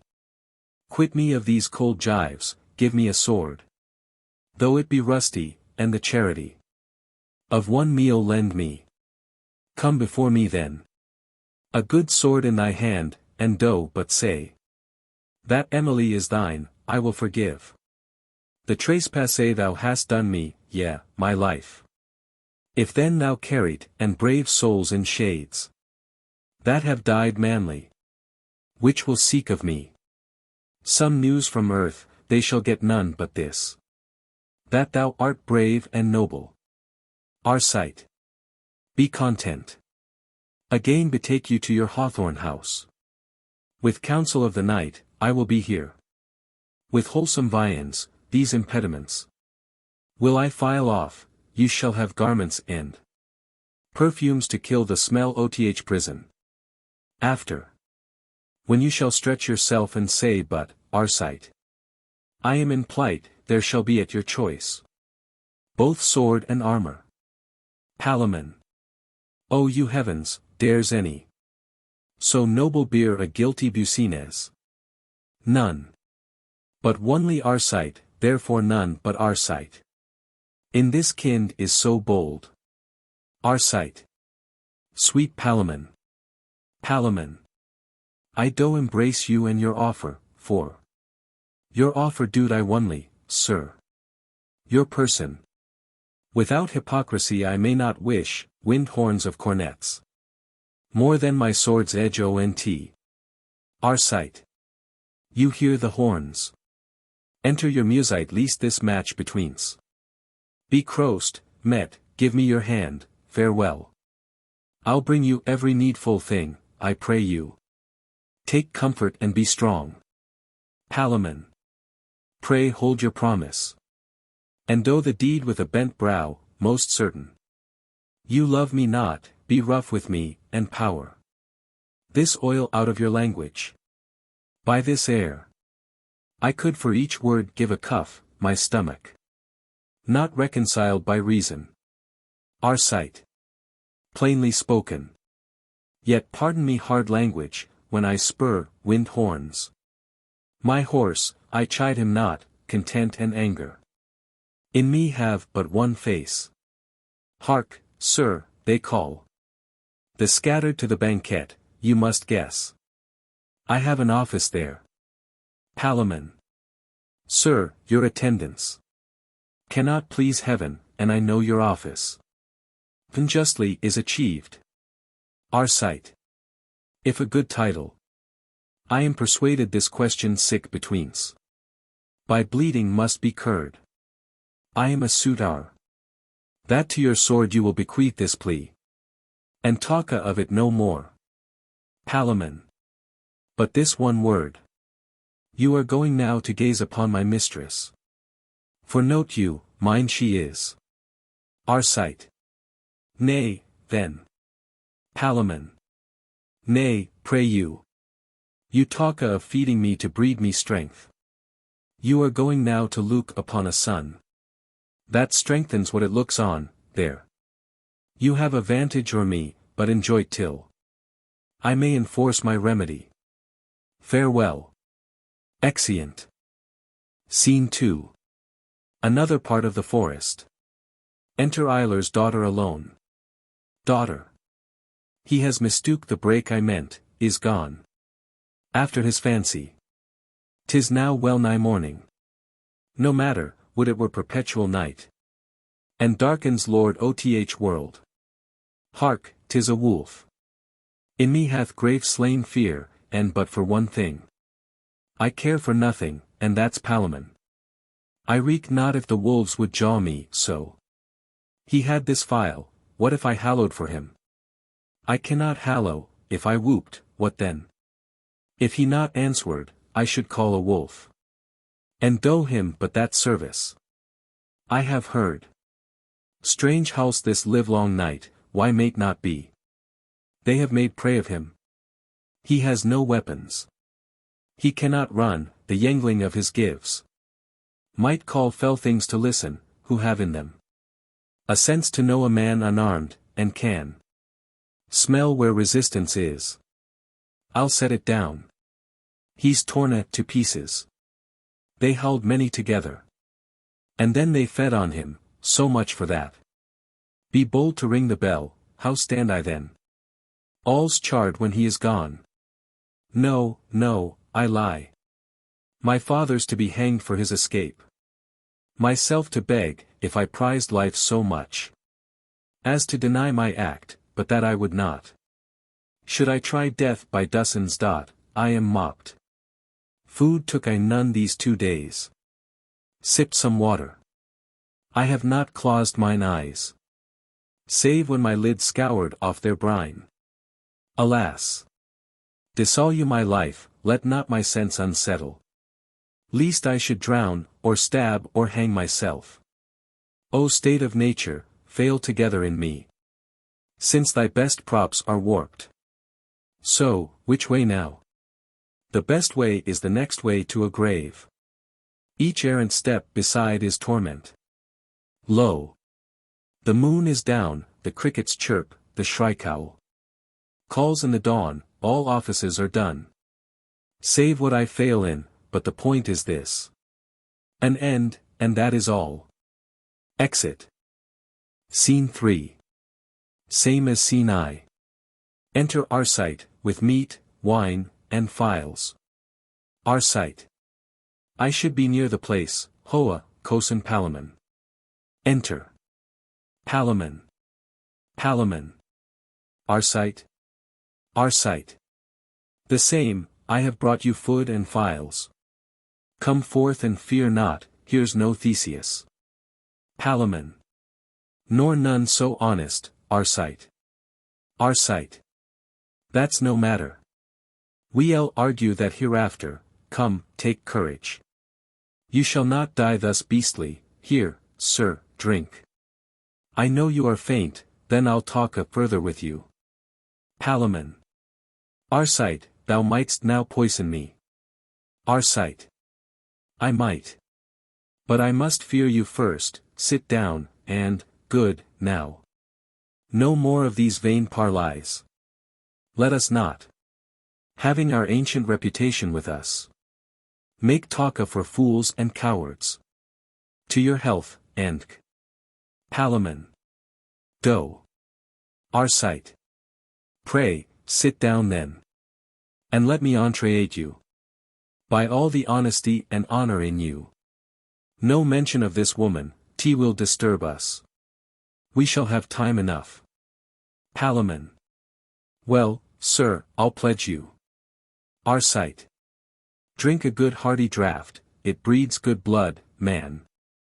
Do not you feel it thaw you? Palamon.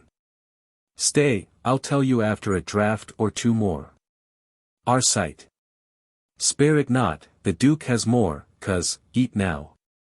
Palamon. Yes. Arcite. I am glad you have so good a stomach. Palamon. I am gladder I have so good meat toot. Arcite.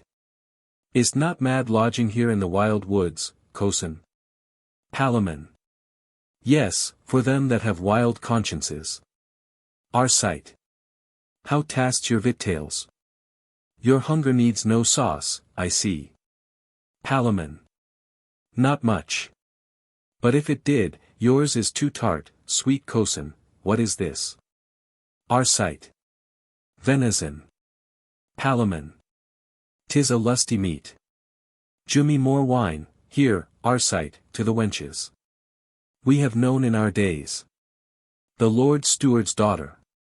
Do you remember her? Arcite. After you, cuz. Palamon. She loved a black-haired man. Arcite.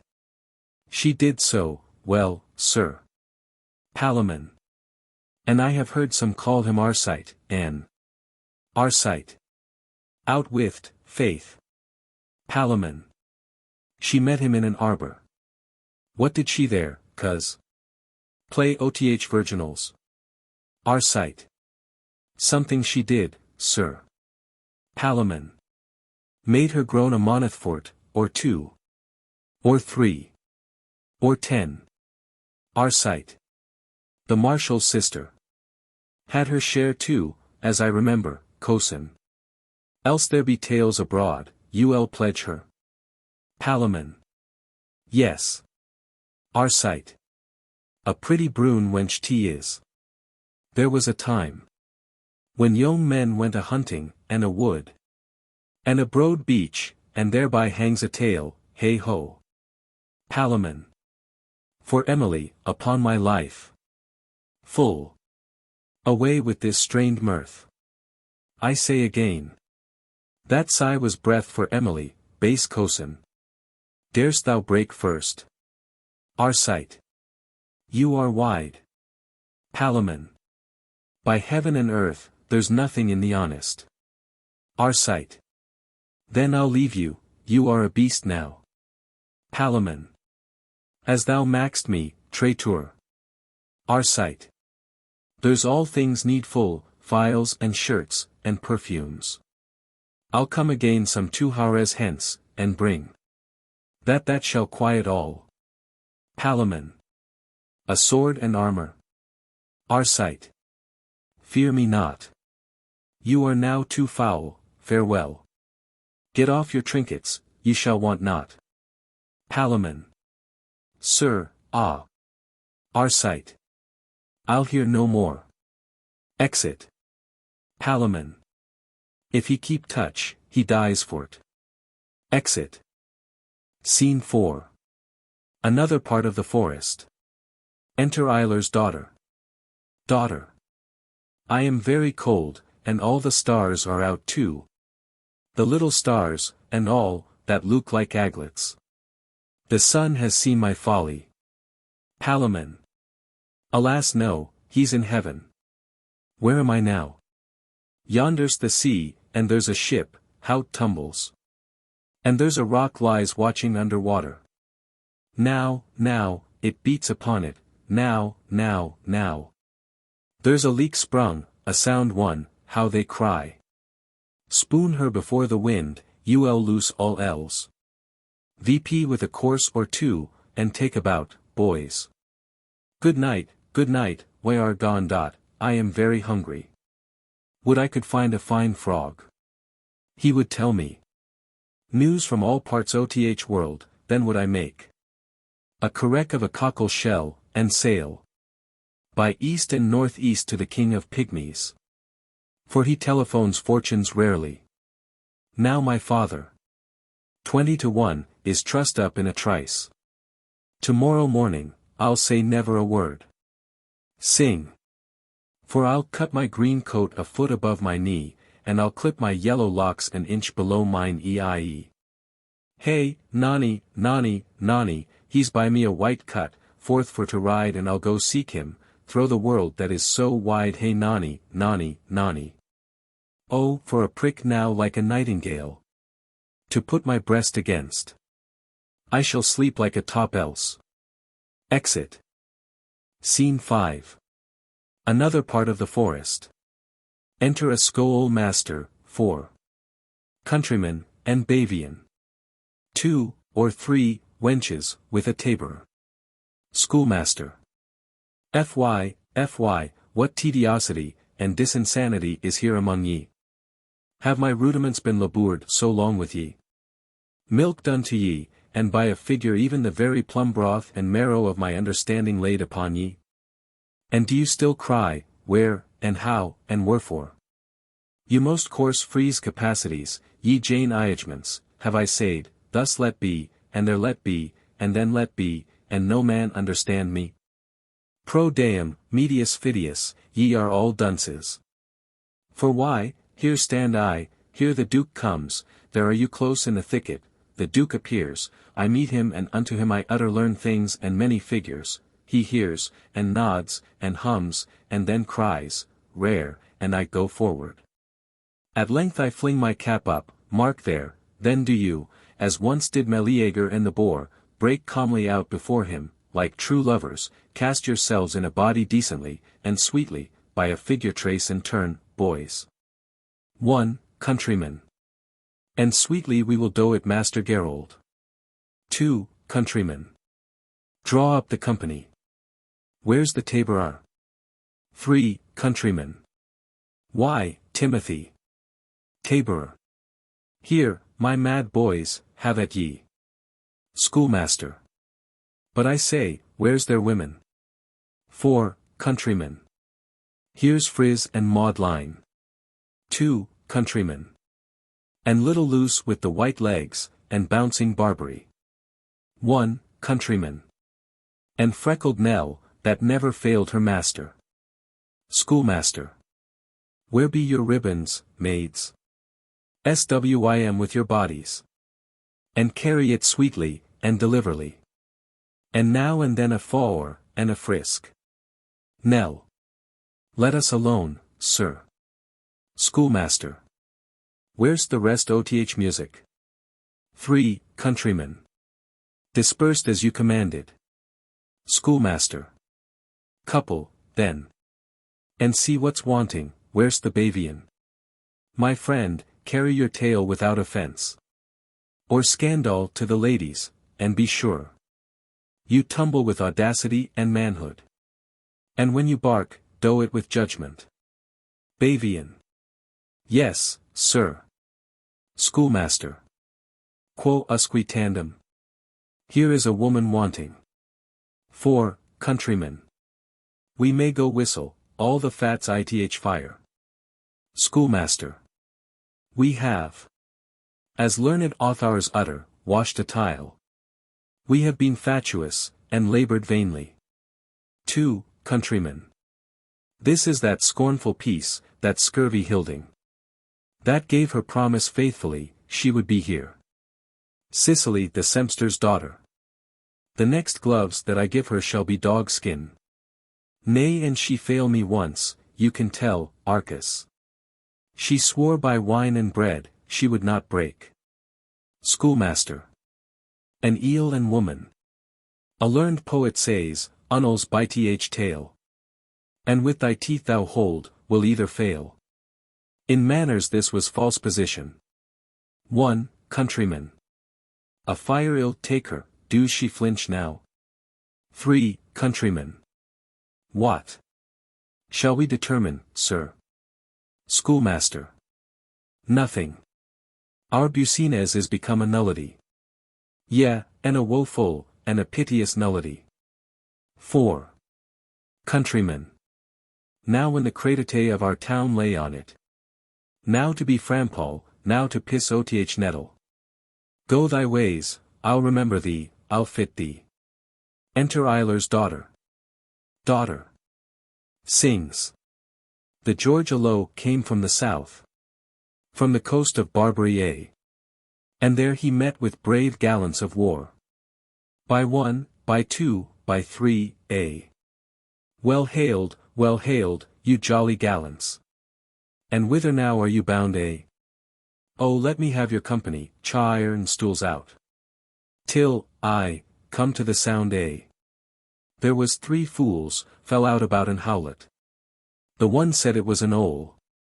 The other he said nay. The third he said it was a hawk. And her bells wer cut away. 3. Countryman. There's a dainty mad woman aist, comes ith nick, as mad as a March hare. If we can get her dance, we are made again. I warrant her, she'll do the rarest gambols. 1. Countryman. A mad woman. We are made, boys. Schoolmaster. And are you mad, good woman? Daughter. I would be sorry else. Give me your hand. Schoolmaster. Why? Daughter. I can tell your fortune. You are a fool, tell 10. I have paused him, buzz. Friend, you must eat no white bread. If you do, your teeth will bleed extremely. Shall we dance, ho? I know you, we are a tinker, sir a tinker. Stop no more holes, but what you should. Schoolmaster. Dij boni. A tinker, damsel. Daughter. Or a conjurer. Raise me a devil now, and let him play. Quipassa oth bells and bones. Schoolmaster. Go, take her. And fluently persuade her to a peace. Etiopus exegi, quat nec ius ira, nec ignis. Strike up, and lead her in. 2. Countryman. Come, lasse, let's trip it. Daughter. I'll lead. Wind horns. 3. Countryman. Do. Schoolmaster. Persuasively, and cunningly, away, boys, all but. Schoolmaster. I hear the horns, give me some meditation. And mark your cue. Pallas inspire me. Enter Peer. Hip. Emile. Arcite, and train. Theseus. This way the stag took. Schoolmaster. Stay, and edify. Theseus. What have we here? Perithous. Some countray sport, upon my life, sir. Theseus. Well, sir, go forward, we will edify. Ladies, sit down, we'll stay it. Schoolmaster. Thou, doughty duke, all highly, sweet ladies. Theseus. This is a cold beginning. Schoolmaster. If you but favor, our country pastime made is. We are a few of those collected here. That ruder tongues distinguish villager. And to say verity, and not to fable. We are a merry rout, or else a rabble. Or company, or, by a figure, chories. That for thy dignity will dance a morris. And I, that am the rectifier of all. By title pedagogus, that let fall the birch upon the breeches of the small ones, and humble with a ferula the tall ones. Do here present this machine, or this frame, and dainty duke, whose doughty dismal fame, from dis to Daedalus, from post to pillar, is blown abroad. Help me thy poor well-willer, and with thy twinkling eyes look right and straight upon this mighty morar, of mickle weight. Is now comes in, which being glued together, makes Morris, and the cause that we came hither. The body of our sport, of no small study. I first appear, though rude, and raw, and muddy, to speak before thy noble grace this tenor, at whose great feet I offer up my penner. The next the Lord of May and Lady Bright, the chambermaid and serving man by night, that seek out silent hanging, then mine host, and his fat spouse, that welcomes to their cost the gowled traveller, and with a beckoning informs the tapster to inflame the reckoning. Then the beast-eating clown, and next the bavian with long tail and eke long tool. Come multi-soliges that make a dance. Say, I, and all shall presently advance. Theseus. I, by any means, dear Domini. Perithus. Produce. Schoolmaster. Intrate, village, come forth, and foot it dot. Music, dance. Knock for skoal. Enter the dance. Ladies, if we have been merry, and have pleased ye with a dairy, and a down, say the schoolmaster's no clown. Duke, if we have pleased thee too, and have done as good boys should do, give us but a tree or twain, for a maypole. And again, ere another year run out, we'll make thee laugh and all this rout. Theseus. Take 20, Domini, how does my sweetheart? Hippolyta. Never so pleased, sir. Emilia. 'Twas an excellent dance, and for a preface, I never heard a better. Theseus. Schoolmaster, I thank you. 1 cm all rewarded. Perithus. And here's something to paint your pole withal. Theseus. Now to our sports again. Schoolmaster. May the stag thou hunt'st stand long, and thy dogs be swift and strong. May they kill him without lets, and the ladies eat his dowsets. Come, we are all made. Wind horns. Dij ue, omnes, ye have danked rarely, wenches. Exeunt. Scene 6. Same as Scene 3. Enter Palamon from the bush. Palamon. About this hour my cozen gave his faith to visit me again, and with him bring 2 swords, and 2 good armors. If he fail, he's neither man nor soldier. When he left me, I did not think a week could have restored my lost strength to me. I was grown so low and crestfallen with my wants. I thank thee, Arcite. Thou art yet a fair foe, and I feel myself with this refreshing, able once again to outdure danger. To delay it longer would make the world think, when it comes to hearing, that I lay fatting like a swine to fight, and not a soldier. Therefore, this blessed morning shall be the last. And that sword he refuses. If it but hold, I kill him with, 'tis Iestis. So love, and fortune for me, oh, good morrow. Enter Arcite with armors and swords. Arcite. Good morrow, noble kinsman. Palamon. I have put you to too much pains, sir. Arcite. That too much, fair cozen, is but a debt to honor, and my duty. Palamon. Would you were so in all, sir, I could wish ye as kin to kinsman, as you force me find a beneficial foe, that my embraces Might thank ye, not my blows. Arcite. I shall think either, well done. A noble recompense. Palamon. Then I shall quit you. Arcite.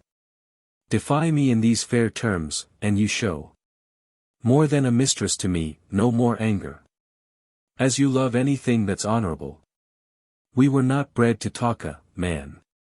When we are armed, and both upon our guards, then let our fury, like meeting of two tides, fly strongly from us. And then to whom the birthright of this beauty truly pertains, without upbraidings, scorns, despisings of our persons, and such poutings, fitter for girls and schoolboys, will be seen. And quickly, yours, or mine, wilt please you arm, sir. Or if you feel yourself not fitting yet, and furnished with your old strength, I'll stay, cozen, and every day discourse you into health. As I am sparred, your person I am friends with. And I could wish I had not said I loved her, though I had died. But loving such a lady, and justifying my love, I must not fly from't. Palamon. Arcite, thou art so brave an enemy, that no man but thy cozen's fit to kill thee. I am well and lusty, choose your arms. Arcite. Choose you, sir. Palamon. Wilt thou exceed in all, or dost thou do it to make me spare thee? Arcite. If you think so, cozen, you are deceived, for as I am a soldier, I will not spare you. Palamon. That's well said. Arcite. You'll find it. Palamon. Then, as I am an honest man and love, with all the justice of affection, I'll pay thee soundly. This I'll take. Arcite. That's mine, then. I'll arm you first. Palamon. Do, pray thee, tell me, cozen, where got'st thou this good armor? Arcite. 'Tis the Duke's. And to say true, I stole it, do I pinch you? Palamon. No. Arcite. Is't not too heavy? Palamon. I have worn a lighter, but I shall make it serve. Arcite. I'll buckled close. Palamon. By any means. Arcite. You care not for a grand guard? Palamon. No, no, we'll use no horses, I perceive. You would fain be at that fight. Arcite. I am indifferent. Palamon.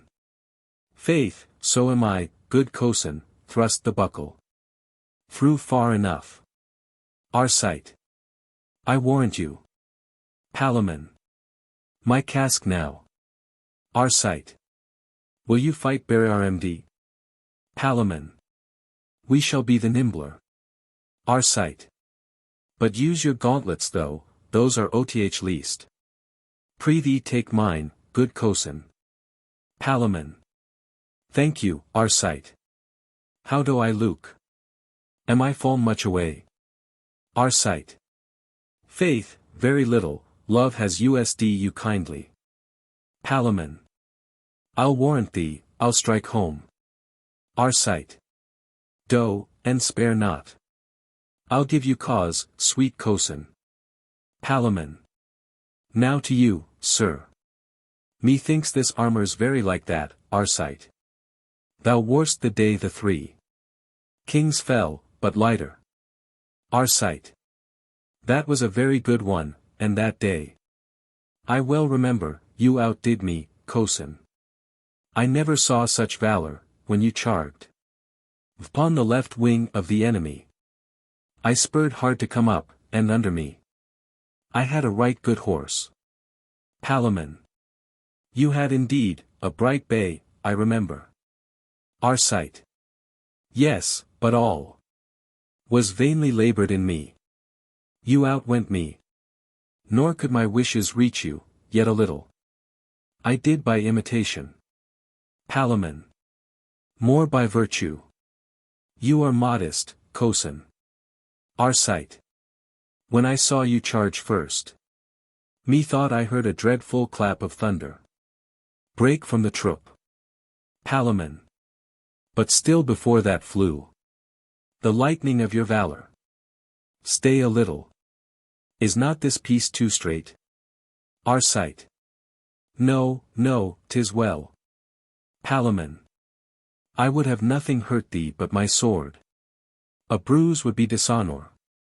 Our sight. Now I am perfect. Palamon. Stand off, then. Our sight. Take my sword, I hold it better. Palamon. I thank ye, no, keep it, your life lies on it. Here's one, if it but hold, I ask no more.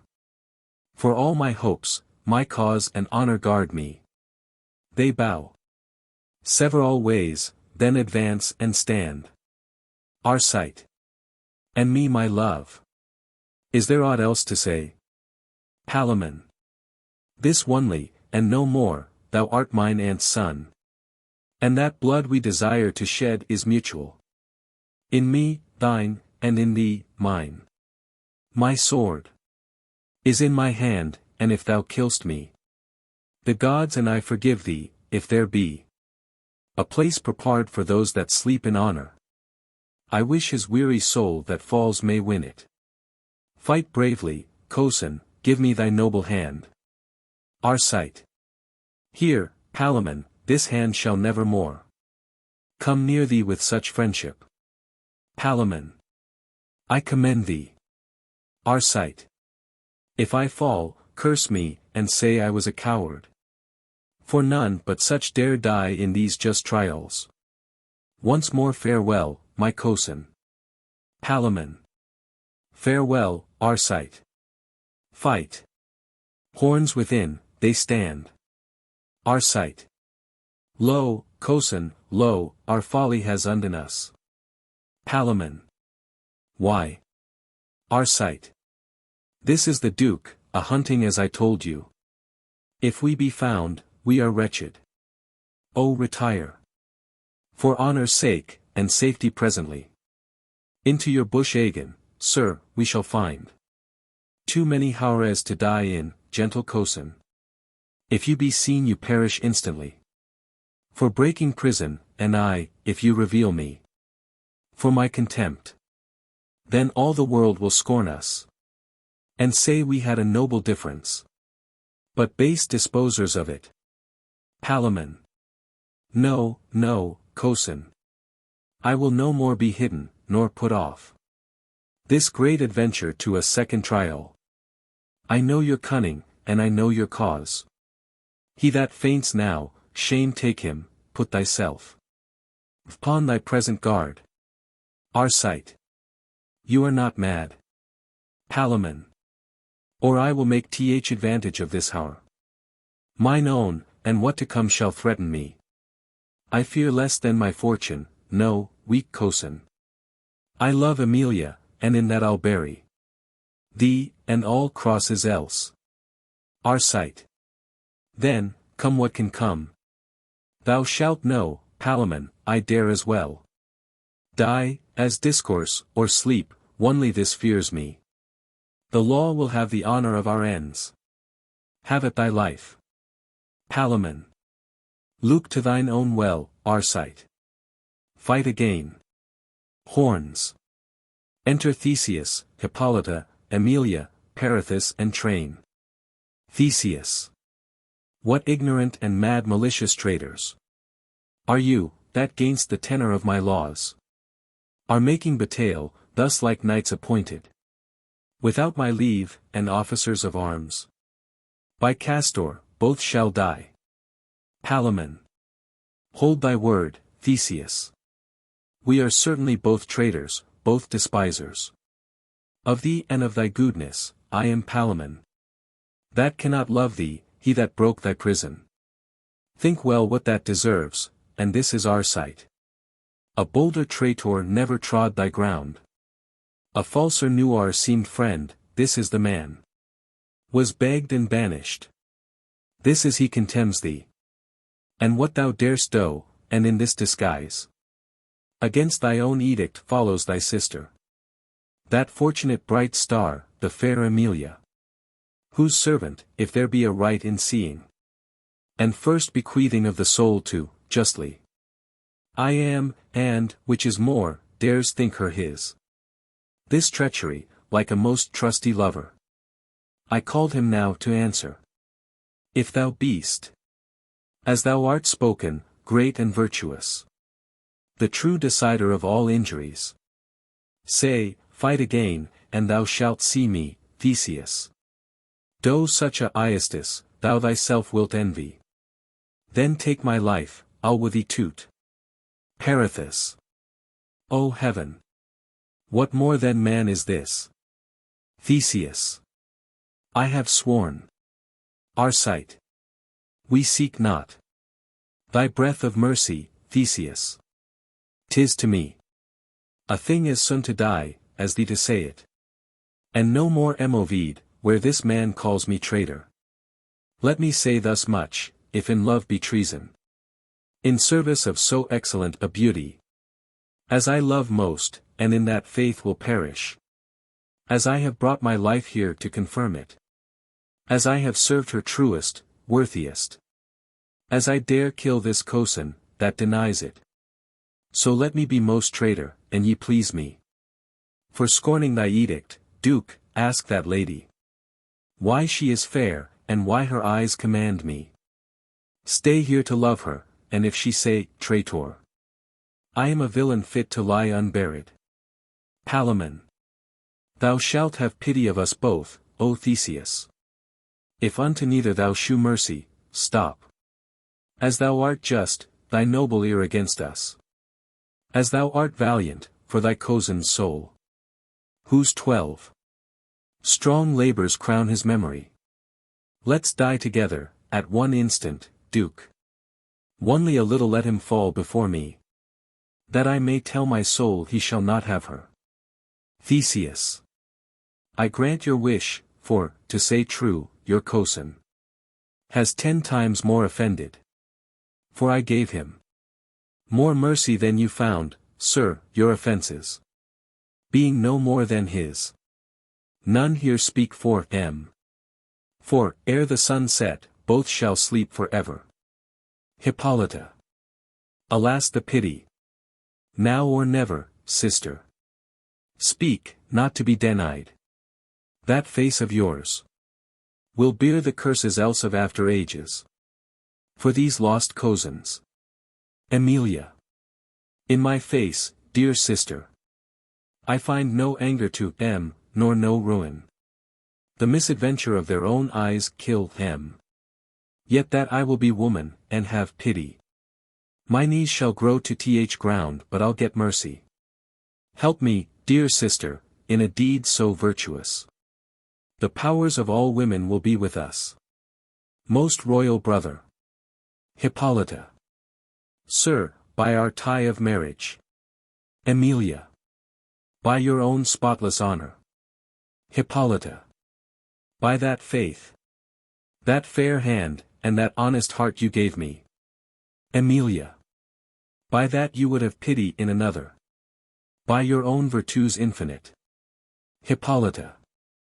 By valor. By all the chaste knights I have ever pleased you. Theseus. These are strange conjurings. Perithous.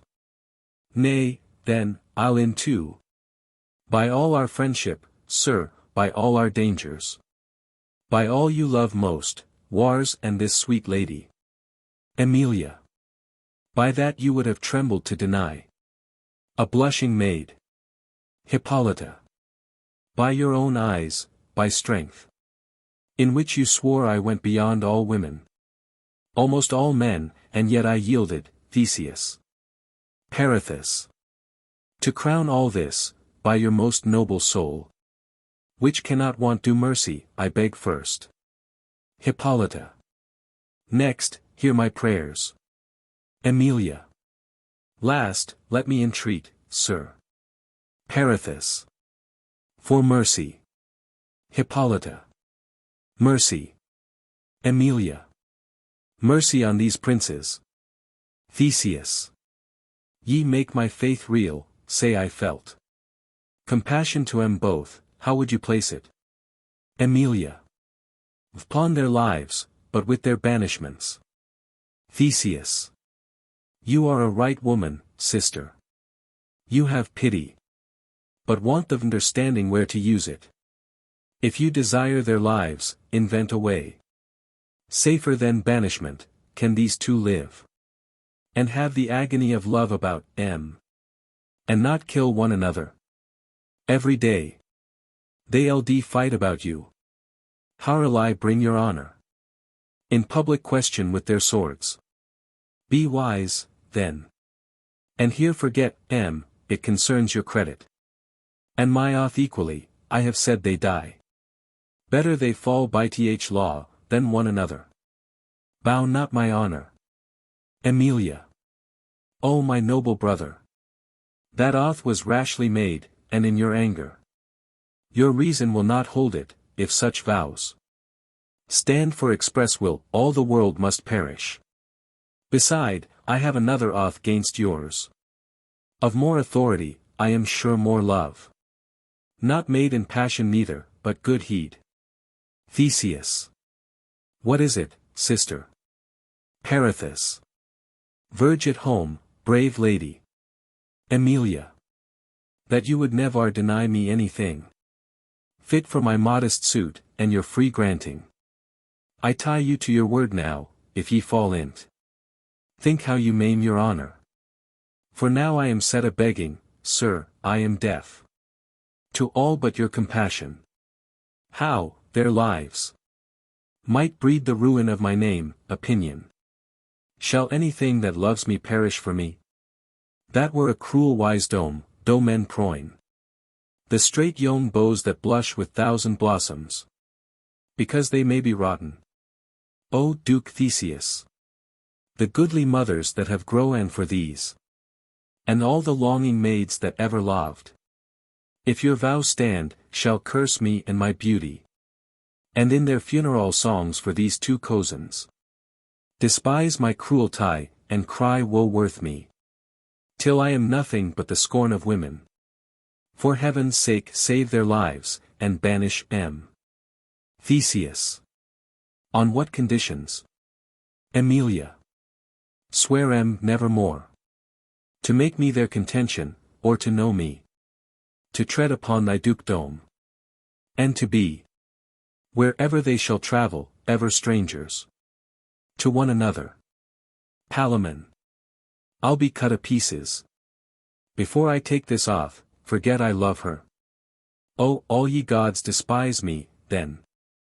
Thy banishment I not mislike, so we may fairly carry our swords and cause along, else, never trifle.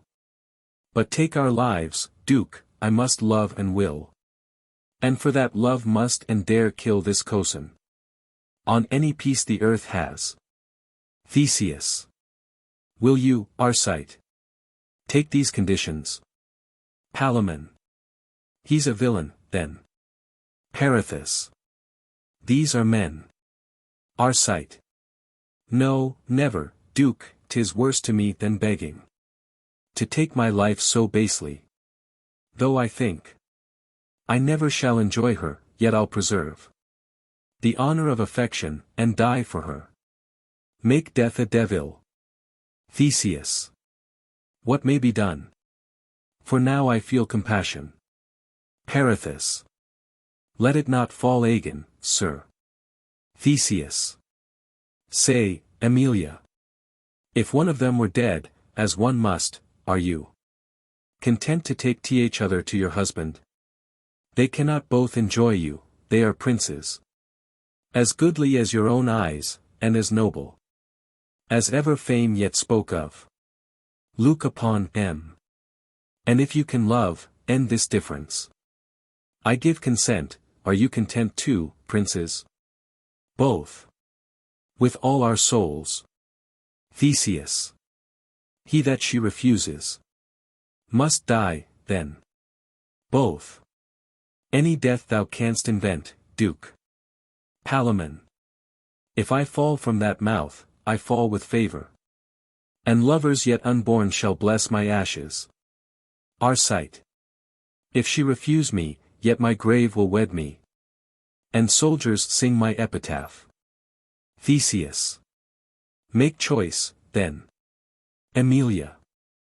I cannot, sir, they are both too excellent. For me, a hair shall never fall of these men. Hippolyta. What will become of M? Theseus. Thus I ordain it. And by mine honor, once again, it stands. Or both shall die, ye shall both to your country. And each within this moneth, accompanied. With 3 fair knights, appear again in this place. In which I'll plant a pyramid. And whether before us that are here, can force his cosin. By fair and knightly strength to touch the pillar. He shall enjoy her, the other lose his head. And all his friends. Nor shall he grudge to fall. Nor think he dies with interest in this lady. Will this content ye? Palamon. Yes, here, cosin Arcite. I am friends again, till that hour. Arcite. I embrace ye. Theseus. Are you content, sister? Emilia. Yes, I must, sir. Else both miscarry. Theseus. Come, shake hands again, then. And take heed, as you are gentlemen, this quarrel. Sleep till the harp prefixed, and hold your course. Palamon. We dare not fail thee, Theseus. Theseus. Come, I'll give ye. Now usage like to princes, and to friends. When ye return, who wins, I'll settle here. Who loses, yet I'll weep upon his bier. Exeunt. Act 4. Scene 1. Athens. A room in the prison. Enter Iler and his friend. Iler. Hear you no more. Was nothing said of me concerning the escape of Palamon? Good sir, remember. 1. Friend. Nothing that I heard.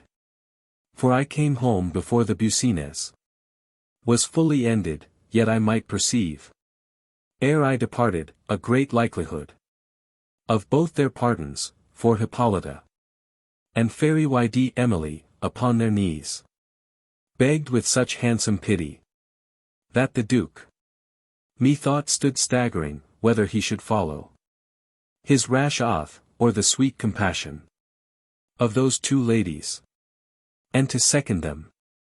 That truly noble Prince Perithous hath his own heart, set in 2, that I hope all shall be well, neither heard I one question of your name or his scape. Enter 2. Friend. Iler. Pray heaven it hold so. 2. Friend. Be of good comfort, man, I bring you news. Good news. Iler. They are welcome. 2. Friend. Palamon has cleared you. And got your pardon, and discovered how. And by whose means he escaped, which was your daughter's. Whose pardon is procured too. And the prisoner, not to be held ungrateful to her goodens, has given a summy of money to her marriage. A large one, I'll assure you. Iler. Ye are a good man. And ever bring good news. 1. Friend.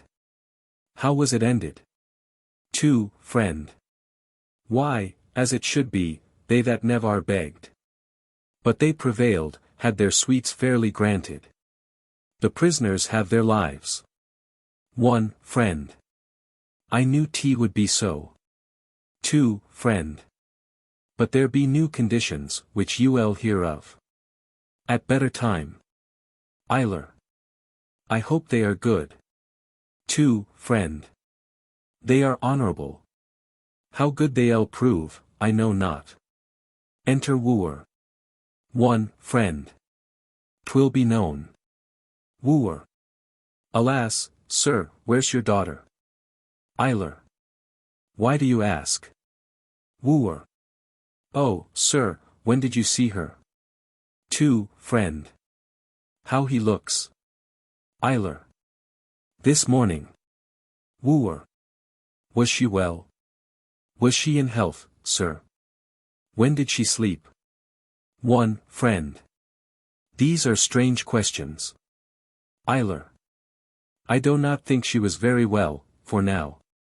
You make me mind her, but this very day. I asked her questions, and she answered me. So far from what she was, so childishly. So sillily, as if she were a fool. An innocent, and I was very angry. But what of her, sir? Wooer. Nothing but my pity. But you must know it, and as good by me. As by an other that less loves her. Eiler. Well, sir. 1. Friend. Not right. 2. Friend. Not well. Wooer. No, sir, not well. 'Tis too true, she is mad. 1. Friend. It cannot be. Wooer. Believe, you'll find it so. Eiler. I have suspected. What you have told me, the gods comfort her. Either this was her love to Palamon. Or fear of my miscarrying on his scape. Or both. Wooer. 'Tis likely. Eiler. But why all this haste, sir? Wooer. I'll tell you quickly. As I late was angling. In the great lake that lies behind the palace. From the far shore, thick set with reeds and sedges. As patiently I was attending sport. I heard a voice, a shrill one, and attentive. I gave my ear. When I might well perceive. 'Twas one that sung, and by the smallness of it. A boy or woman. I then left my angle. To his own skill, came near, but yet perceived not. Who made the sound, the rushes and the reeds. Had so encompassed it, I laid me down. And listened to the words she sung, for then. Through a small glade cut by the fishermen. I saw it was your daughter. Eiler. Pray, go on, sir. Wooer. She sung much, but no sense, only I heard her. Repeat this often, Palamon is gone. Is gone to Th wood to gather mulberries. I'll find him out tomorrow. 1. Friend. Pretty soul. Wooer. His shackles will betray him, he'll be taken. And what shall I do then? I'll bring a bevy. 100 black Eyd maids, that love as I do.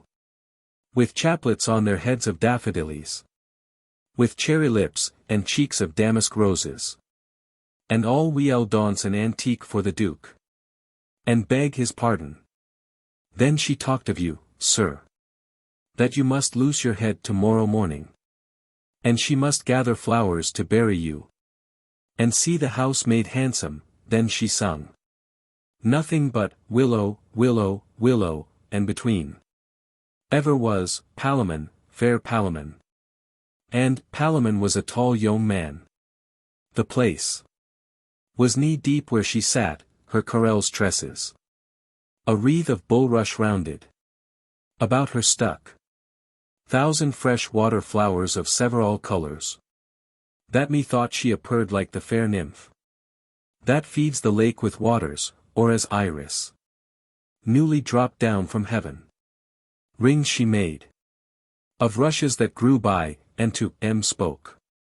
The prettiest posies, thus are true loves tied. This you may loose, not me, and many a one. And then she wept, and sung again, and sighed. And with the same breath smiled. And kissed her hand. 2. Friend. Alas, what pity it is. Wooer.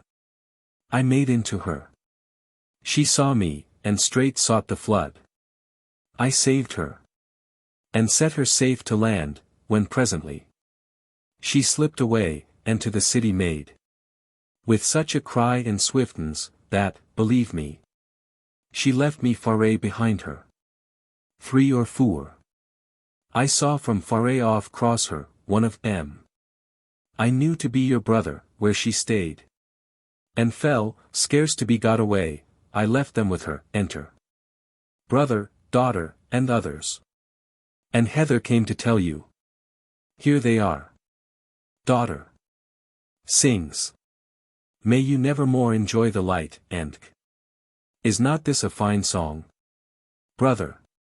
Oh, a very fine one. Daughter. I can sing 20 more. Brother. I think you can. Daughter. Yes, truly, can I. I can sing the broom. And bonny robin. Are not you a tailor? Brother. Yes. Daughter. Where's my wedding gown? Brother. I'll bring it tomorrow. Daughter. Do, very rarely. I must be abroad else. To call the maids, and pay the minstrels. For I must loose my maidenhead by cocklight. 'Twill never thrive else. Singes. O fair, O sweet, and brother. You must even take it patiently. Eiler. 'Tis true. Daughter. Good even, good men, pray, did you ever hear of one young Palamon? Eiler. Yes, wench, we know him. Daughter. Is not a fine young gentleman? Eiler. 'Tis love. Brother. By no mean cross her. She is then distempered. Far worse than now she shows. One, friend. Yes, he's a fine man. Daughter. Oh, is he so? You have a sister? One, friend. Yes. Daughter. But she shall never have him, tell her so. For a trick that I know. Why had best look to her? For if she see him once, she's gone, she's done. And undone in an hour. All the young maids of our town are in love with him, but I laugh at M. And let M all alone, is not a wise course. One, friend. Yes. Daughter. There is at least 200 now with child by him. There must be fower, yet I keep close for all this. Close as a cockle. And all these must be boys. He has the trick on't, and at 10 years old. They must be all gelt for musicians. And sing the wars of Theseus. 2, friend. This is strange. Daughter. As ever you heard, but say nothing. 1, friend. No. Daughter. They come from all parts of the dukedom to him. I'll warrant ye, he had not so few last night. As 20 to dispatch, he'll tickled up. In 2 hours, if his hand be in. Eiler. She's lost. Past all cure. Brother. Heaven forbid, man. Daughter. Come hither, you are a wise man. 1, friend. Do she know him? 2, friend. No, would she did. Daughter. You are master of a ship. Eiler. Yes. Daughter. Where's your compass? Eiler. Here. Daughter. Set it to th north. And now direct your course to th wood, where Palamon lies longing for me, for the tackling. Let me alone, come, way, my heart's, cheerily. All. Oh, oh, oh, 'tis up, the wind's fair. Top the bowling, out with the main saily. Where's your whistle, master? Brother. Let's get her in. Eiler. VP to the top, boy. Brother. Where's the pilot? 1, friend. Here. Daughter. What canst thou? 2, friend. A fair wood. Daughter. Beer for it, master, take about. Singes. When Cynthia with her borrowed light, and exeunt. Scene 2. A room in the palace. Enter Emilia alone, with 2 pictures. Emilia. Yet I may bind those wounds up, that must open. And bleed to death for my sake else. I'll choose. And end their strife, two such young handsome men. Shall never fall for me, their weeping mothers. Following the dead cold ashes of their sons. Shall never curse my cruelty. Good heaven! What a sweet face has Arcite! If wise nature, with all her best endowments, all those beauties, she sows into the births of noble bodies, were here a mortal woman, and had in her the coy denials of young maids, yet doubtless she would run mad for this man. What an eye! Of what a fiery sparkle, and quick sweetens, has this young prince! Here Love himself sits smiling. Eyest such another wanton Ganymede? Set Jove afire with, and enfork the god. Snatch up the goodly boy, and set him by him. A shining constellation, what a brow! Of what a spacious majesty, he carries. Arched like the great Eyd Eunos, but far sweeter. Smoother than Pelops' shoulder. Fame and honor. Methinks, from hence, as from a promontory, pointed in heaven, should clap their wings, and sing to all the underworld the loves and fights of gods, and such men near Palamon is but his foil, to him a mere dull shadow. He's swarth and meagre, of an eye as heavy as if he had lost his mother, a still temper. No stirring in him, no alacrity. Of all this sprightly sharpens not a smile. Yet these that we count ere ours may become him. Narcissus was a sad boy, but a heavenly. Oh, who can find the bent of woman's fancy? I am a fool, my reason is lost in me. I have no choice, and I have elwide so lewdly, that women ought to beat me. On my knees I ask thy pardon, Palamon, thou art alone, and only beautiful, and these the eyes. These the bright lamps of beauty, that command and threaten love, and what young maid dare cross them? What a bold gravity, and yet inviting, has this brown manly face? O love, this only. From this hour is complexion, lie there, Arcite. Thou art a chongling to him, a mere gypsy. And this the noble Bodhi. I am sought.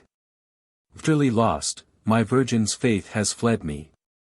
For if my brother but even now had asked me whether I loved, I had run mad for Arcite.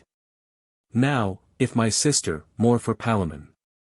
Stand both together, now, come ask me, brother. Alas, I know not. Ask me now, sweet sister. I may go Luke. What a mere child is fancy! That, having two fair gods of equal sweetness, cannot distinguish, but must cree for both. Enter, gentleman. Emilia. How now, sir? Gentlemen. From the noble duke your brother. Madam, I bring you news, the knights are come. Emilia. To end the quarrel. Gentlemen. Yes. Emilia. Would I might end first. What sins have I committed, chaste Diana, that my unspotted youth must now be soiled with blood of princes? And my chastity be made the altar, where the lives of lovers, two greater and two better never yet made mother's joy, must be the sacrifice to my unhappy Bottai. Enter Theseus, Hippolyta, Perithous, and attendants. Theseus. Bring em in. Quickly, by any means, I long to see em. Your two contending lovers are returned. And with them their fair knights. Now, my fair sister, you must love one of them. Emilia. I had rather both. So neither for my sake should fall untimely. Enter messenger. Curtis. Theseus. Who saw em? Perithous. I, a while. Gentlemen. And I. Theseus. From whence come you, sir? Messenger. From the knights.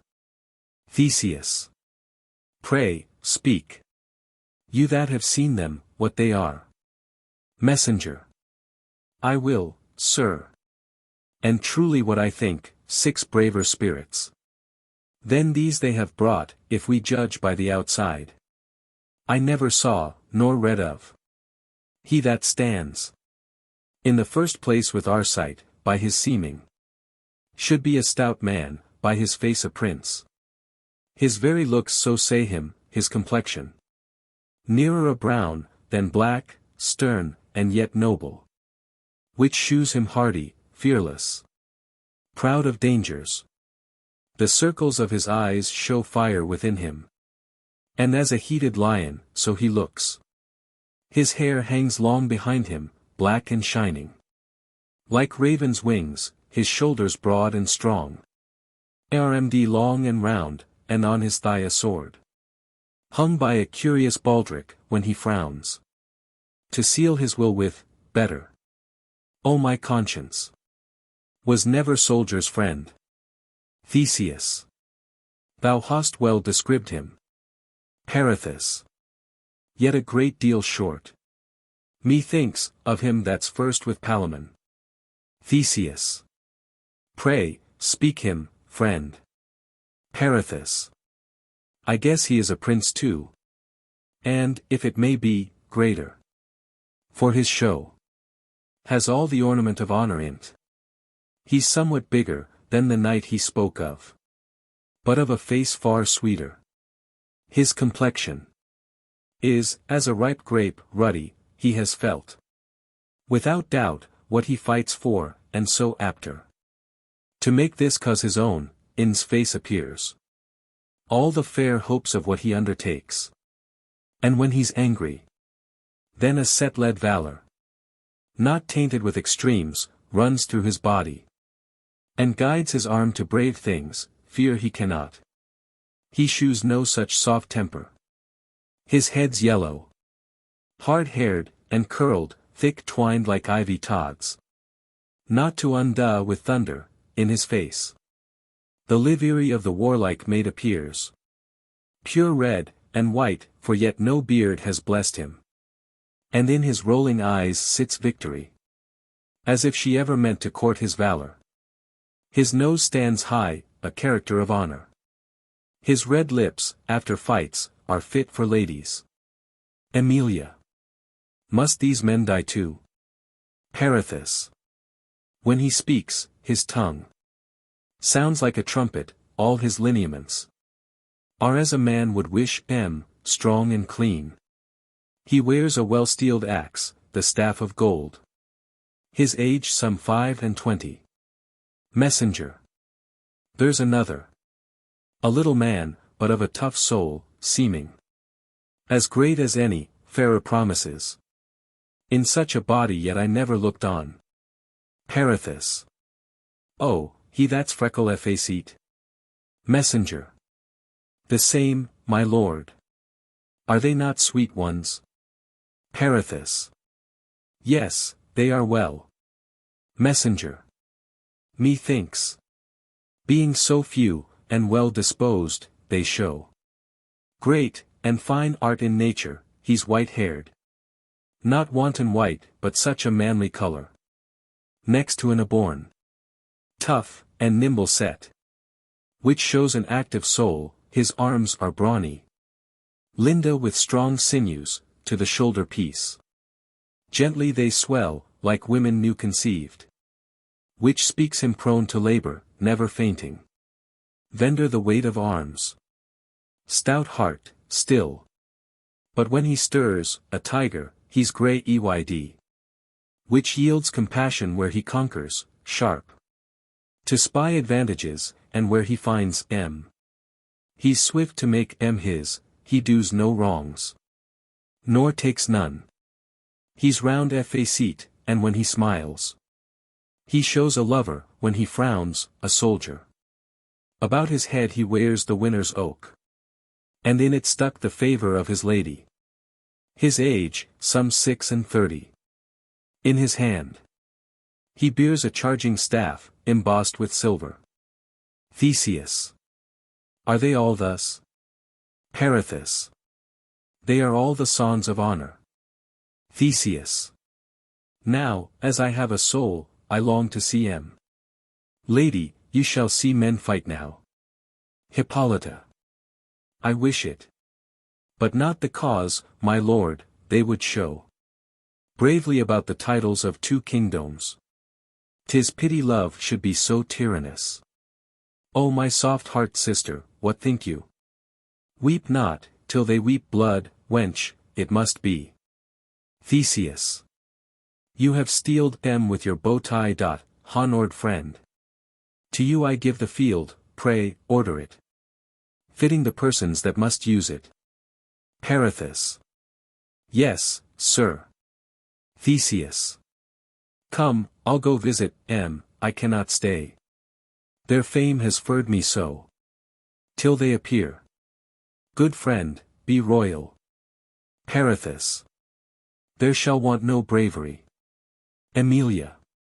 Poor wench, go weep, for whosoever wins. Looses a noble cosin for thy sins. Exeunt. Scene 3. A room in the prison. Enter Eiler, wooer, doctor. Doctor. Her distraction is more at some time of the moon, than at other some, is it not? Eiler. She is continually in a harmless distemper, sleeps little, altogether without appetite, save often drinking, dreaming of another world, and a better. And what broken piece of matter soe'er she's about, the name Palamon lards it, that she farces every bucines withal, fyts it to every question. Enter daughter. Look where she comes, you shall perceive her behavior. Daughter. I have forgot it quite, the burden on't, was down A, and penned by no worse man, than Giraldo, Emilia's schoolmaster. He's as fantastic all too, as ever he may go upon's legs, for in the next world will Dido see Palamon, and then will she be out of love with Aeneas. Doctor. What stuff's here? Poor soul. Eiler. Even thus all day long. Daughter. Now for this charm, that I told you of, you must bring a piece of silver on the tip of your tongue, or no fairy, then, if it be your chance to come where the blessed spirits, as there's a sight now, we maids that have our levers perished. Cracked to pieces with love, we shall come there, and do nothing all day long but pick flowers with Proserpine. Then will I make Palamon a nosegay, then let him mark me, then. Doctor. How prettily she's a meese. Note her a little further. Daughter. Faith, I'll tell you, sometime we go to barley break, we of the blessed. Alas, 'tis a sore life they have each other place, such burning, frying, boiling, hissing, howling, chattering, cursing, oh they have shrewd measure. Take heed. If one be mad, or hang or drown themselves, thither they go, Jupiter bless versus, and there shall we be put in a cauldron of lead, and surer's grease, amongst a whole million of cut purses. And there boil like a gaiman of bacon that will never be enough. Exit. Doctor. How her brain coins. Daughter. Lords and courtiers, that have got maids with child, they are in this place, they shall stand in fire up to the navel, and in ice up to heart, and their offending part burns, and the deceiving part freezes. In troth, a very grievous punishment, as one would think, for such a trifle, believe me, one would marry a leprous witch, to be rid on't, I'll assure you. Doctor. How she continues this fancy. 'Tis not an ingraft madness, but a most thick, and profound melancholy. Daughter. To hear there a proud lady, and a proud city with, howl together. I were a beast and I'ld call it good sport, one cries, oh this smoke. Another, this fire. One cries, oh, that ever I did it behind the arras, and then howls, other curses a suing fellow and her garden house. Sings, I will be true, my stars, my fate, and exit daw. Eiler. What think you of her, sir? Doctor. I think she has a perturbed mind, which I cannot minister to. Eiler. Alas, what then? Doctor. Understand you, she ever affected any man, ere she beheld Palamon. Eiler. I was once, sir, in great hope she had fixed her liking on this gentleman, my friend. Wooer. I did think so too, and would account I had a great penworth on't, to give half my state, that both she and I at this present stood unfeignedly on the same terms. Doctor. That intemperate surfeit of her eye hath distempered the other senses, they may return and settle again to execute their preordained faculties, but they are now in a most extravagant vagary. This you must do, confine her to a place, where the light may rather see me to steal in, than be permitted, take upon you, young sir, her friend, the name of Palamon, say you come to eat with her, and to commune of love. This will catch her attention, for this her mind beats upon, other objects that are inserted tween her mind and I become the pranks and friskins of her maddens, sing to her such green songs of love, as she says Palamon hath sung in prison. Come to her, stuck in as sweet flowers as the season is mistress of, and thereto make an addition of some other compounded odors, which are grateful to the sense, all this shall become Palamon, for Palamon can sing, and Palamon is sweet. And every good thing, desire to eat with her, carve her, drink to her, and still among, intermingle your petition of grace and acceptance into her favor, learn what maids have been her companions and playfears. And let them repair to her with Palamon in their mouths, and appear with tokens, as if they suggested for him. It is a falsehood she is in, which is with falsehood to be combated. This may bring her to eat, to sleep, and reduce what's now out of square in her, into their former law, and regiment. I have seen it approved, how many times I know not, but to make the number more, I have great hope in this. I will, between the passages of this project, come in with my appliance, let us put it in execution, and hasten the success, which, doubt not, will bring forth comfort. Flourish. Exeunt. Act 5. Scene 1. Before the temples of Mars, Venus, and Diana. Enter Theseus, Perithous, Hippolyta, attendants. Theseus. Now let him enter, and before the gods. Tender their holy prayers, let the temples burn bright with sacred fires, and the altars in hallowed clouds commend their swelling incense. To those above us, let no dew be wanting, flourish of cornets. They have a noble work in hand, will honor the very powers that love Enter Palamon and Arcite, and their knights. Perithous. Sir, they enter. Theseus. You valiant and strong-hearted enemies. You royal German foes, that this day come to blow that furnace out that flames between ye. Lay by your anger for an hour, and dove-like before the holy altars of your helpers, the all-feared gods, bow down your stub-born bodies. Your ire is more than mortal, so your help be.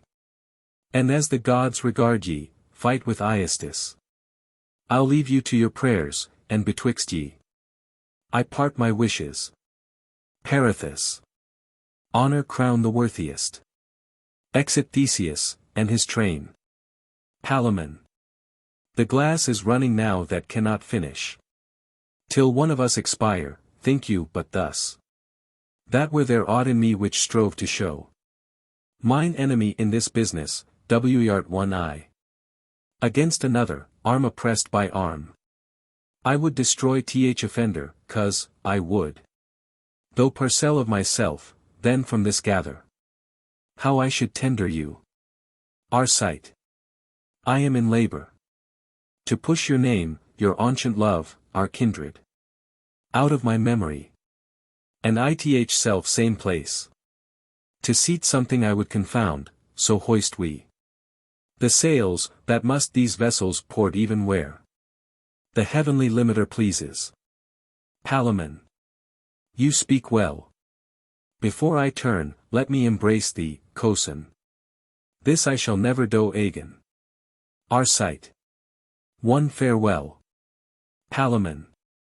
Why, let it be so, farewell, cuz. Exeunt Palamon and his knights. Arcite.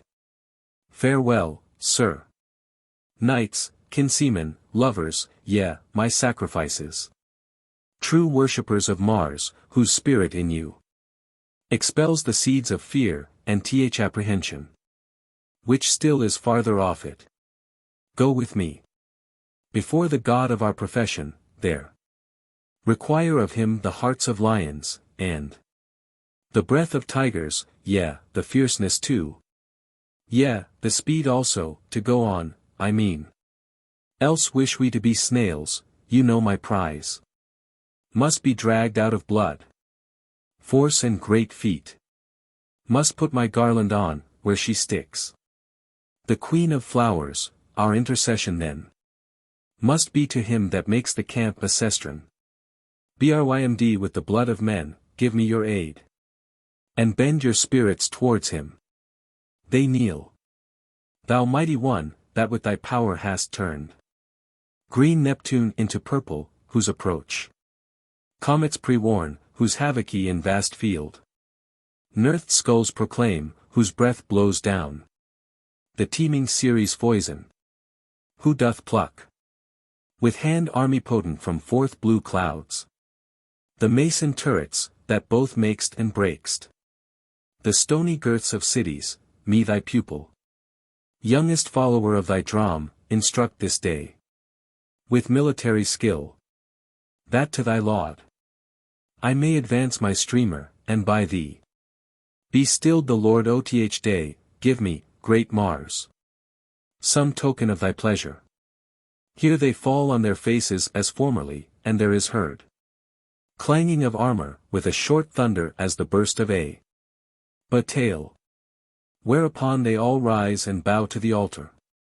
O great corrector of enormous times, shaker of o'errank states, thou grand decider of dusty and old titles, that healst with blood the earth when it is sick, and cursed the world. Auth plursi of people, I do take thy signas auspiciously, and in thy name to my design march boldly. Let us go. Exeunt. Enter Palamon and his knights, with the former observance. Palamon. Our stars must glister with new fire, or be today extinct. Our argument is love, which if the goddess of it grant, she gives victory too. Then blend your spirits with mine. You, whose free nobleness do make my cause your person all hazard. To the goddess Venus commend we our proceeding, and implore her power unto our party. Here they kneel as formerly. Highly, sovereign queen of secrets, who hast power to call the fiercest tyrant from his rage, and weep unto a girl that hast the might, even with an eye glance, to choke Marsy's drum, and turn alarm to whispers, that canst make a cripple flourish with his crutch, and cure him before Apollo, that mayst force the king to be his subject's vassal, and induce stale gravity to dance the pood bachelor, whose youth, like wanton boys through bonfires, have skipped thy flame, at 70 thou canst catch, and make him, to the scorn of his hoarse throat, abuse yon lies of love. What godlike power hast thou not power upon? To Phoebus thou add'st flames hotter than his, the heavenly fires did scorch his mortal son, thine him, the huntress, all moist and cold, some say, began to throw her bow away, and sigh, take to thy grace me, thy vowed soldier, who do bear thy yoke, as twr a wreath of roses, yet is heavier than lead itself, stings more than nettles. I have never been foul-mouthed against thy law, never revealed secret, for I knew none, would not. Had I kenned all that were, I never practiced upon man's wife, nor would the libels read of liberal wits. I never at great feasts Sought to betray a bow tie, but have blushed. At simpering sirs that did, I have been harsh. To large confessors, and have hotly asked them. If they had mothers, I had one, a woman. And women are they wronged? I knew a man. Of 80 winters, this I told them, who?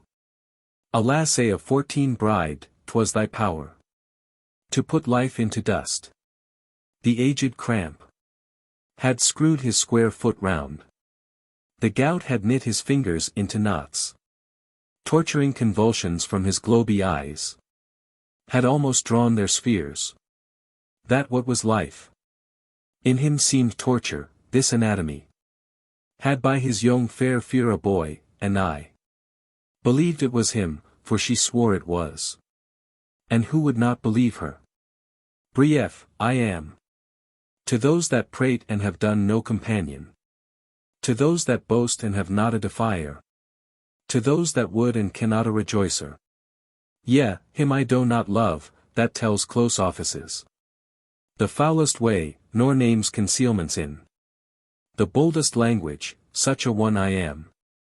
And vow that lover never yet made sigh truer than I. Oh, then, most soft, sweet goddess, give me the victory of this question, which is true love's merit, and bless me with a signa of thy great pleasure. Here music is heard, doves are seen to flutter.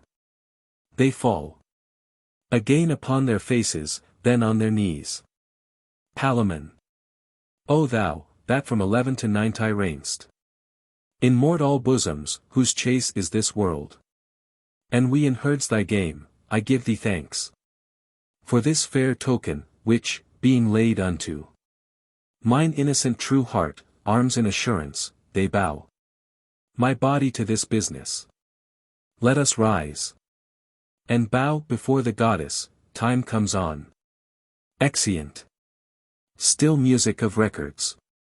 Enter Emilia in white, her hair about her shoulders, wearing a wheaten wreath, one in white holding up her train, her hair stuck with flowers, one before her carrying a silver hind, in which is conveyed incense and sweet odors. Which being set upon the altar, of Diana, her maid standing aloof, she sets fire to it. Then they curtsy and kneel. Emilia. O sacred, shadowy, cold and constant queen. Abandoner of revels, mute, contemplative. Sweet, solitary, white as chaste, and pure. As Windifan's snow, who to thy female nights allow'st no more blood than will make a blush. Which is their order's robe, I hear, thy priest. Am humbled for thine altar. O vouchsafe with that thy rare green eye, which never yet beheld thing maculate, look on thy virgin. And, sacred silver mistress, lend thine ear. Which never heard skirl term, into whose port nary entree wanton found, to my petition. Seasoned with holy fear, this is my last of vestal office. I am bride habited.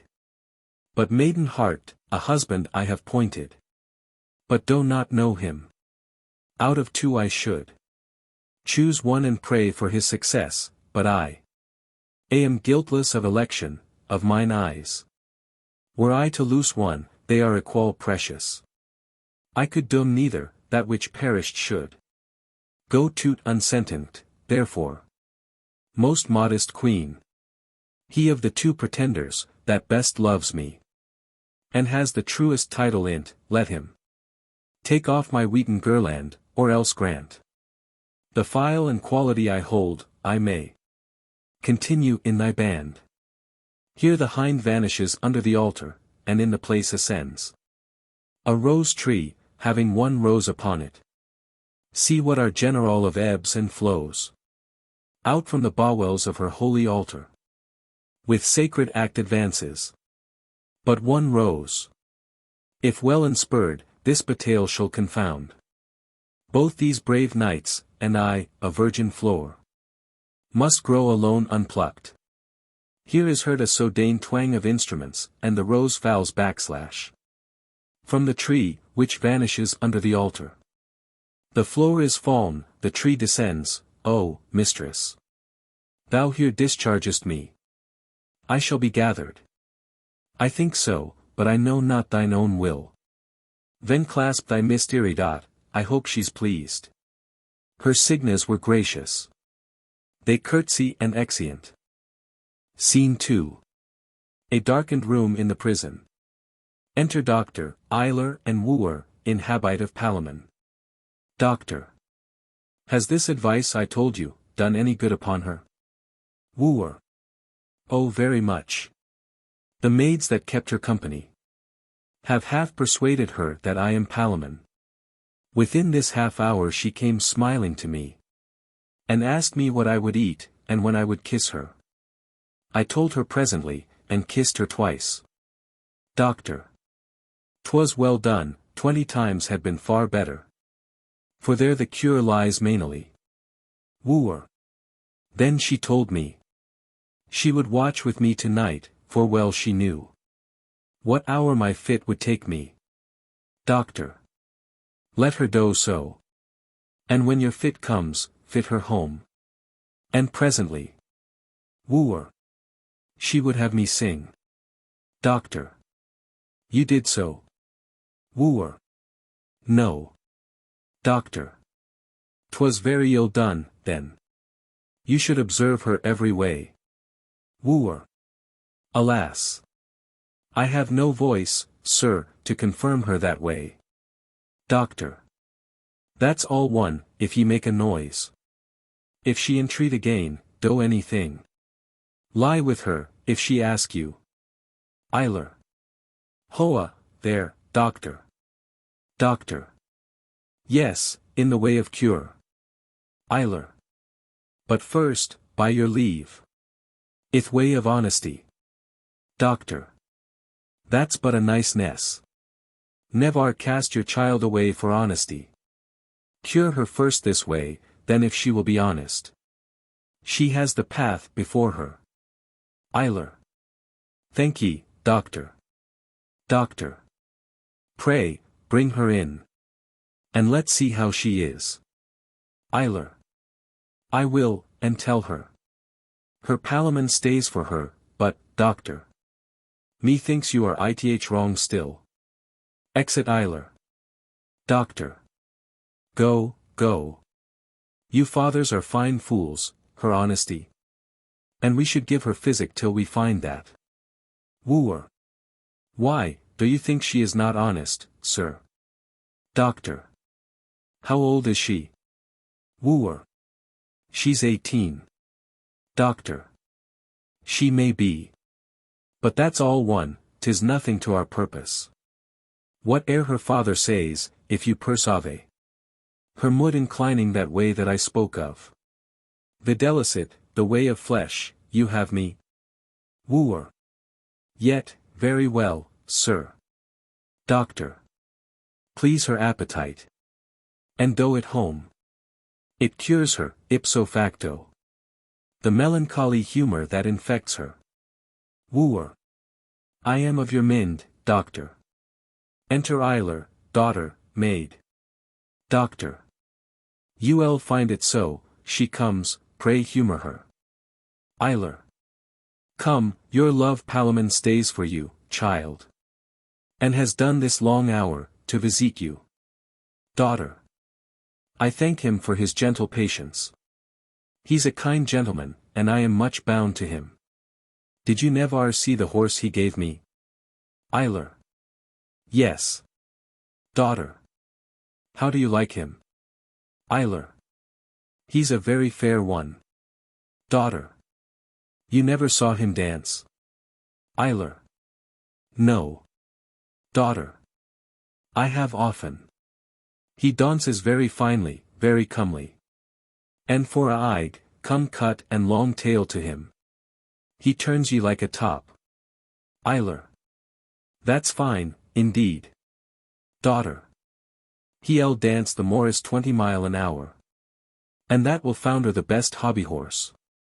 If I have any skill, in all the parish. And gallops to the turn of light of love. What think you of this horse? Isler. Having these virtues, I think he might be brought to play at tennis. Daughter. Alas, that's nothing. Eyler. Can he write and read too? Daughter. A very fair hand, and casts himself accounts. Of all his hay and provender, that hostler must rise betime that cousins him. You know. The chestnut mare the Duke has? Eyler. Very well. Daughter. She is horribly in love with him, poor beast. But he is like his master, coy and scornful. Eyler. What dowry has she? Daughter. Some 200 bottles. And 20 strike of oats, but he'll any have her. He lisps in's neighing, able to entice. Amilla's mare, he'll be the death of her. Doctor. What stuff she utters. Eyler. Make curtsy, here your love comes. Wooer. Pretty soul. How do ye? That's a fine maid, there's a curtsy. Daughter. Yours to command ith way of honesty. How far is now to th and oth world, my masters? Doctor. Why, a day's irony, wench. Daughter. Will you go with me? Wooer. What shall we do there, wench? Daughter. Why, play at stole ball. What is there else to do? Wooer. I am content. If we shall keep our wedding there. Daughter. 'Tis true. For there, I will assure you, we shall find some blind priest for the purpose, that will venture to marry us, for here they are nice, and foolish. Besides, my father must be hanged tomorrow. And that would be a blot ith business. Are not you Palamon? Wooer. Do not you know me? Daughter. Yes, but you care not for me, I have nothing but this poor petticoat, and 2 coarse smocks. Wooer. That's all one, I will have you. Daughter. Will you surely? Wooer. Yes, by this fair hand, will I. Daughter. We'll to bed, then. Wooer. Even when you will. Kisses her. Daughter. Oh sir, you would fain be nibbling. Wooer. Why do you rub my kiss off? Daughter. 'Tis a sweet one. And will perfume me finely against the wedding. Is not this your cousin Arcite? Doctor. Yes, sweetheart. And I am glad my cousin Palamon has made so fair a choice. Daughter. Do you think he'll have me? Doctor. Yes, without doubt. Daughter. Do you think so too? Eyler. Yes. Daughter. We shall have many children, Lord, how we are grown. My Palamon, I hope, will grow, too, finely. Now he's at liberty, alas, poor chicken. He was kept down with hard meat and ill lodging. But I'll kiss him up again. Enter a messenger. Messenger. What do you hear? Ul loose the noblest sight that ever was seen. Eyler. Are they ith field? Messenger. They are. You bear a charge there too. Eyler. I'll away straight. I must even leave you here. Doctor. Nay, we'll go with you. I will not loose the fight. Eyler. How did you like her? Doctor. I'll warrant you, within these 3 or 4 days, I'll make her right again. You must not from her, but still preserve her in this way. Wooer. I will. Doctor. Let's get her in. Wooer. Come, sweet, we'll go to dinner. And then we'll play at cards. Daughter. And shall we kiss too? Wooer. 100 times. Daughter. And 20. Wooer. And 20. Daughter. And then we'll sleep together. Doctor. Take her offer. Wooer. Yes, marry, will we. Daughter. But you shall not hurt me. Wooer. I will not, sweet. Daughter. If you do, love, I'll cry. Flourish. Exeunt. Scene 3. A place near the lists. Enter Theseus, Hippolyta, Emilia, Perithous, and some attendants. Tuck, Curtis. Emilia. I'll no step further. Perithous. Will you loose this sight? Emilia. I had rather see a wren hawk at a fly. Then this decision, every blow that falls threats a brave life, each stroke laments the place whereon it fouls, and sounds more like a bell than blade. I will stay here. It is enough my hearing shall be punished with what shall happen, gainst the which there is no deafing, but to hear, not taint mine eye with dread sights, it may shun. Perithous. Sir, my good lord. Your sister will no further. Theseus. Oh, she must. She shall see deeds of honor in their kind, which sometimes show well, penciled. Nature now shall make and act the story, the belief, both sealed with eye and ear. You must be present. You are the victor's meed, the price, and garland to crown the question's title. Emilia. Pardon me. If I were there, I'd wink. Theseus. You must be there. This trial is as twrith night, and you the only star to shine. Emilia. I am extinct. There is but envy in that light, which shows the one the other, darkens, whichever was the dam of horror, who do stand accursed of many mortal millions, may even now, by casting her black mantle over both, that neither could find other, get herself some part of a good name, and many a murther set off wordo she's guilty. Hippolyta. You must go. Emilia. In faith, I will not. Theseus. Why, the knights must kindle their valor at your eye, know, of this war.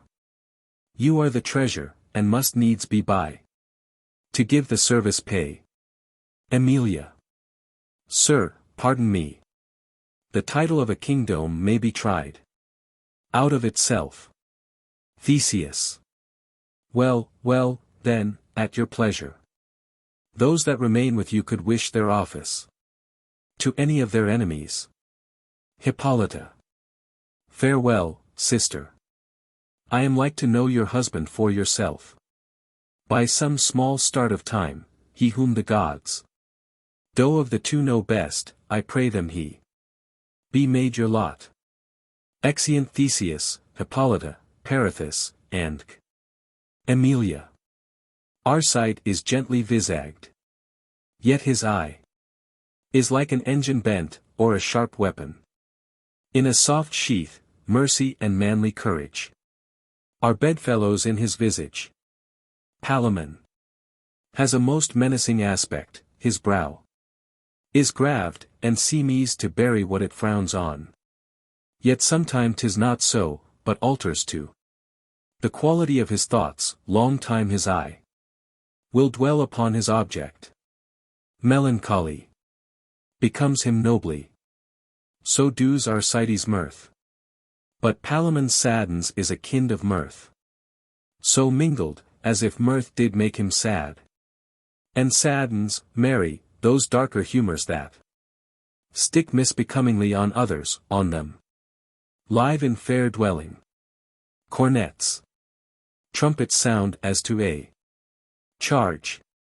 Hark, how yon spurs to spirit do incite the princes to their proof. Arcite may win me, and yet may Palamon wound Arcite to the spoiling of his figure. Oh, what pity! Enough for such a chance. If I were by, I might do hurt, for they would glance their eyes toward my seat, and in that motion might omit a ward, or forfeit an offence. Which crave that very time, it is much better I am not there. Oh, better never born than minister to such harm. Cornets. A great cry and noise within. Crying, a palamon. What is the chance? Enter servant. Servant. The cries, a palamon. Emilia. Then he has won. 'Twas ever likely. He looked all grace and success, and he is doubtless the primm'st of men. I prithee, run and tell me how it goes. Shout, and cornets, crying, a palamon. Servant. Still palamon. Emilia. Run and inquire. Poor servant, thou hast lost. Upon my right side still I wore thy picture. Palamon's on the left, why so, I know not. I had no end in't else, chance would have it so. On the sinister side the heart lies, Palamon had the best boding chance. Another cry, and shout within, and cornets. This burst of clamor is sure th and oth combat. Enter servant. Servant. They said that Palamon had Arcides' body within an inch oth pyramid, that the cry was general a Palamon, but, anon, th assistants made a brave redemption, and the two bold titlers at this instant are hand to hand at it. Emilia. Were they metamorphosed both into one? Oh, why? There were no woman worth so compassed a man, their single share. Their noblines peculiar to them, gives the prejudice of disparity, values shortens, cornets. Cry within. Our sight, our sight. To any lady breathing, more exulting. Palamon still. Servant. Nay, now the sound is our sight. Emilia. I prithee, lay attention to the cry, cornets. A great shout and cry, our sight, victory. Set both thine ears to th bucines. Servant. The cry is our sight, and victory, hark, our sight, victory. The combat's consummation is proclaimed by the wind instruments. Emilia. Half sight saw that our sight was no babe. God's lyd, his ricnes and cost lines of spirit looked through him, it could no more be hid in him than fire in flax. Then humble banks can go to law with waters that drift winds forced to raging. I did think good Palamon would miscarry. Yet I knew not why I did think so. Our reasons are not prophets. When oft our fancies are, they are coming off. Alas, poor Palamon. Cornets. Enter Theseus, Hippolyta, Pirithous, Arcite as victor, and attendants, and Theseus. Lo, where our sister is in expectation, yet quaking, and unsettled. Fairest Emily. The gods by their divine arbitrament have given you this night, he is a good one. As ever strook at head. Give me your hands. Receive you her, you him. Be plighted with a love that grows, as you decay. Our sight. Emily. To buy you, I have lost what's dearest to me. Save what is bought, and yet I purchase cheaply. As I do rate your value. Theseus. O loved sister.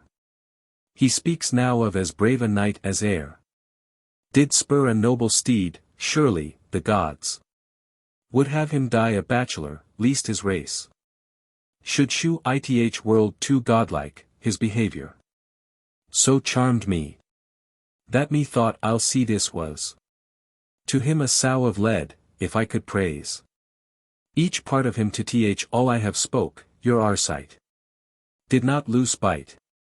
For he that was thus good encountered yet his better. I have heard two emulous Philomels beat the ear oth night. With their contentious throats, now one the higher, anon the other, then again the first. And by out-breasted, that the sense could not be judged between them, so it fared. Good space between these kinsmen, till heavens did make hardly one the winner. Wear the girland, with joy that you have won, for the subdued. Give them our present acquiesces, since I know their lives but pinch let it here be done. The scene's not for our seeing, go we hence. Right joyful, with some sorrow arm your prize. I know you will not lose her Hippolyta. I see one eye of yours conceives a tear, the which it will deliver. Flourish. Emilia. Is this winning? O all you heavenly powers, where is your mercy?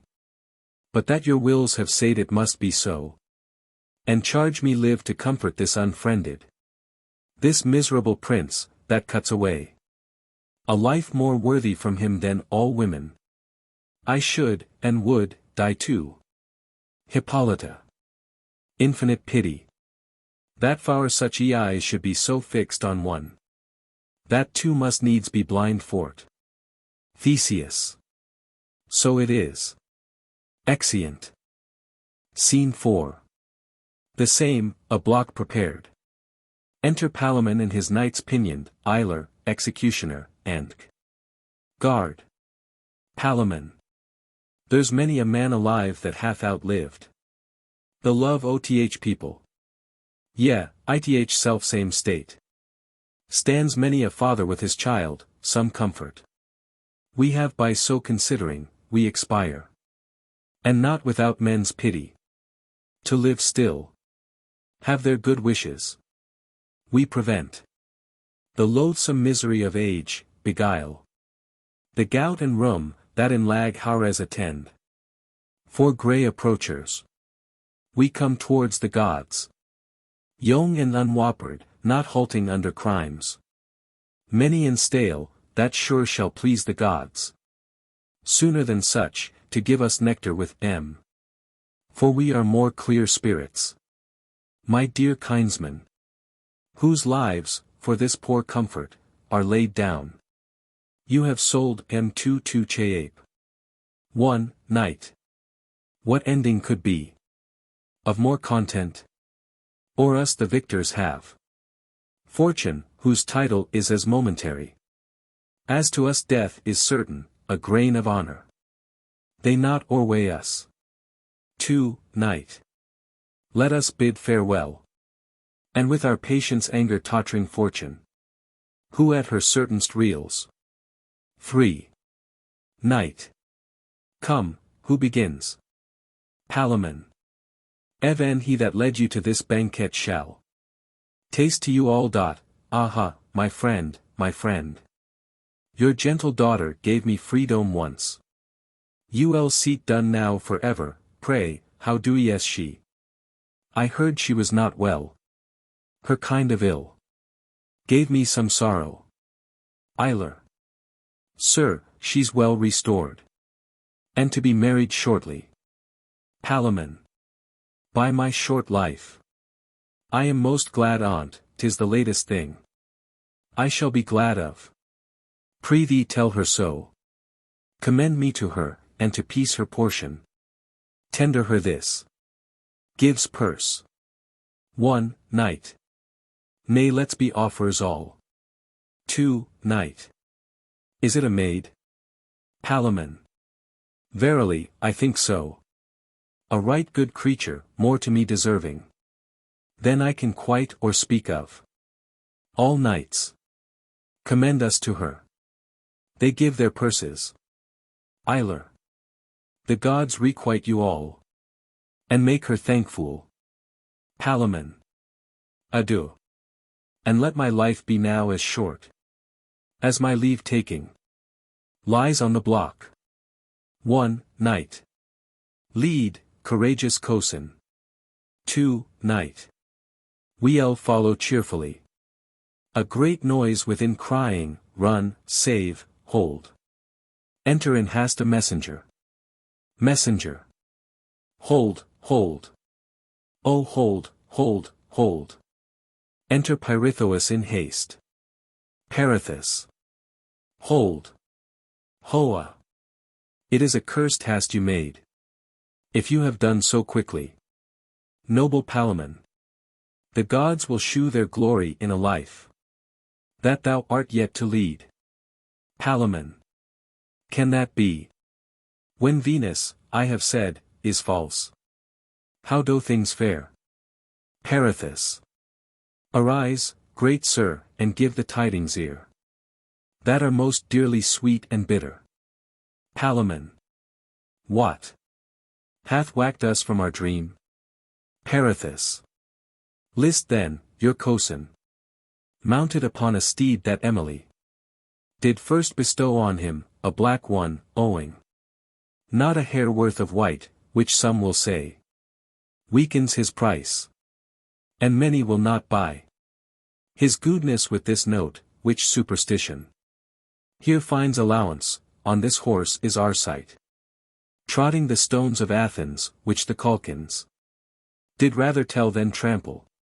For the horse would make his length a mile, if't pleased his rider to put pride in him, as he thus went counting the flinty pavement, dancing, as twr, to th music.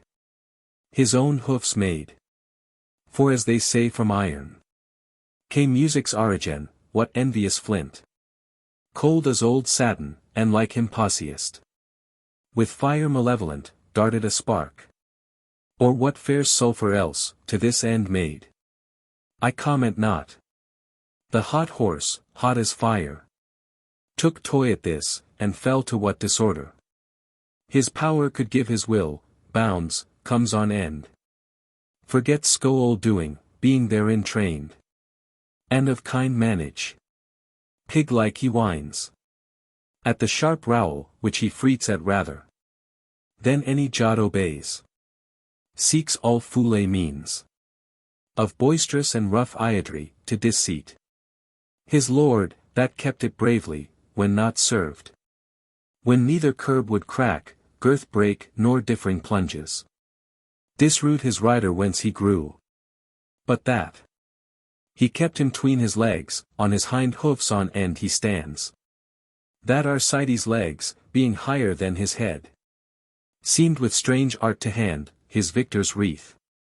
Even then fell off his head, and presently backward the Iad comes o'er, and his full poise becomes the rider's load. Yet is he living.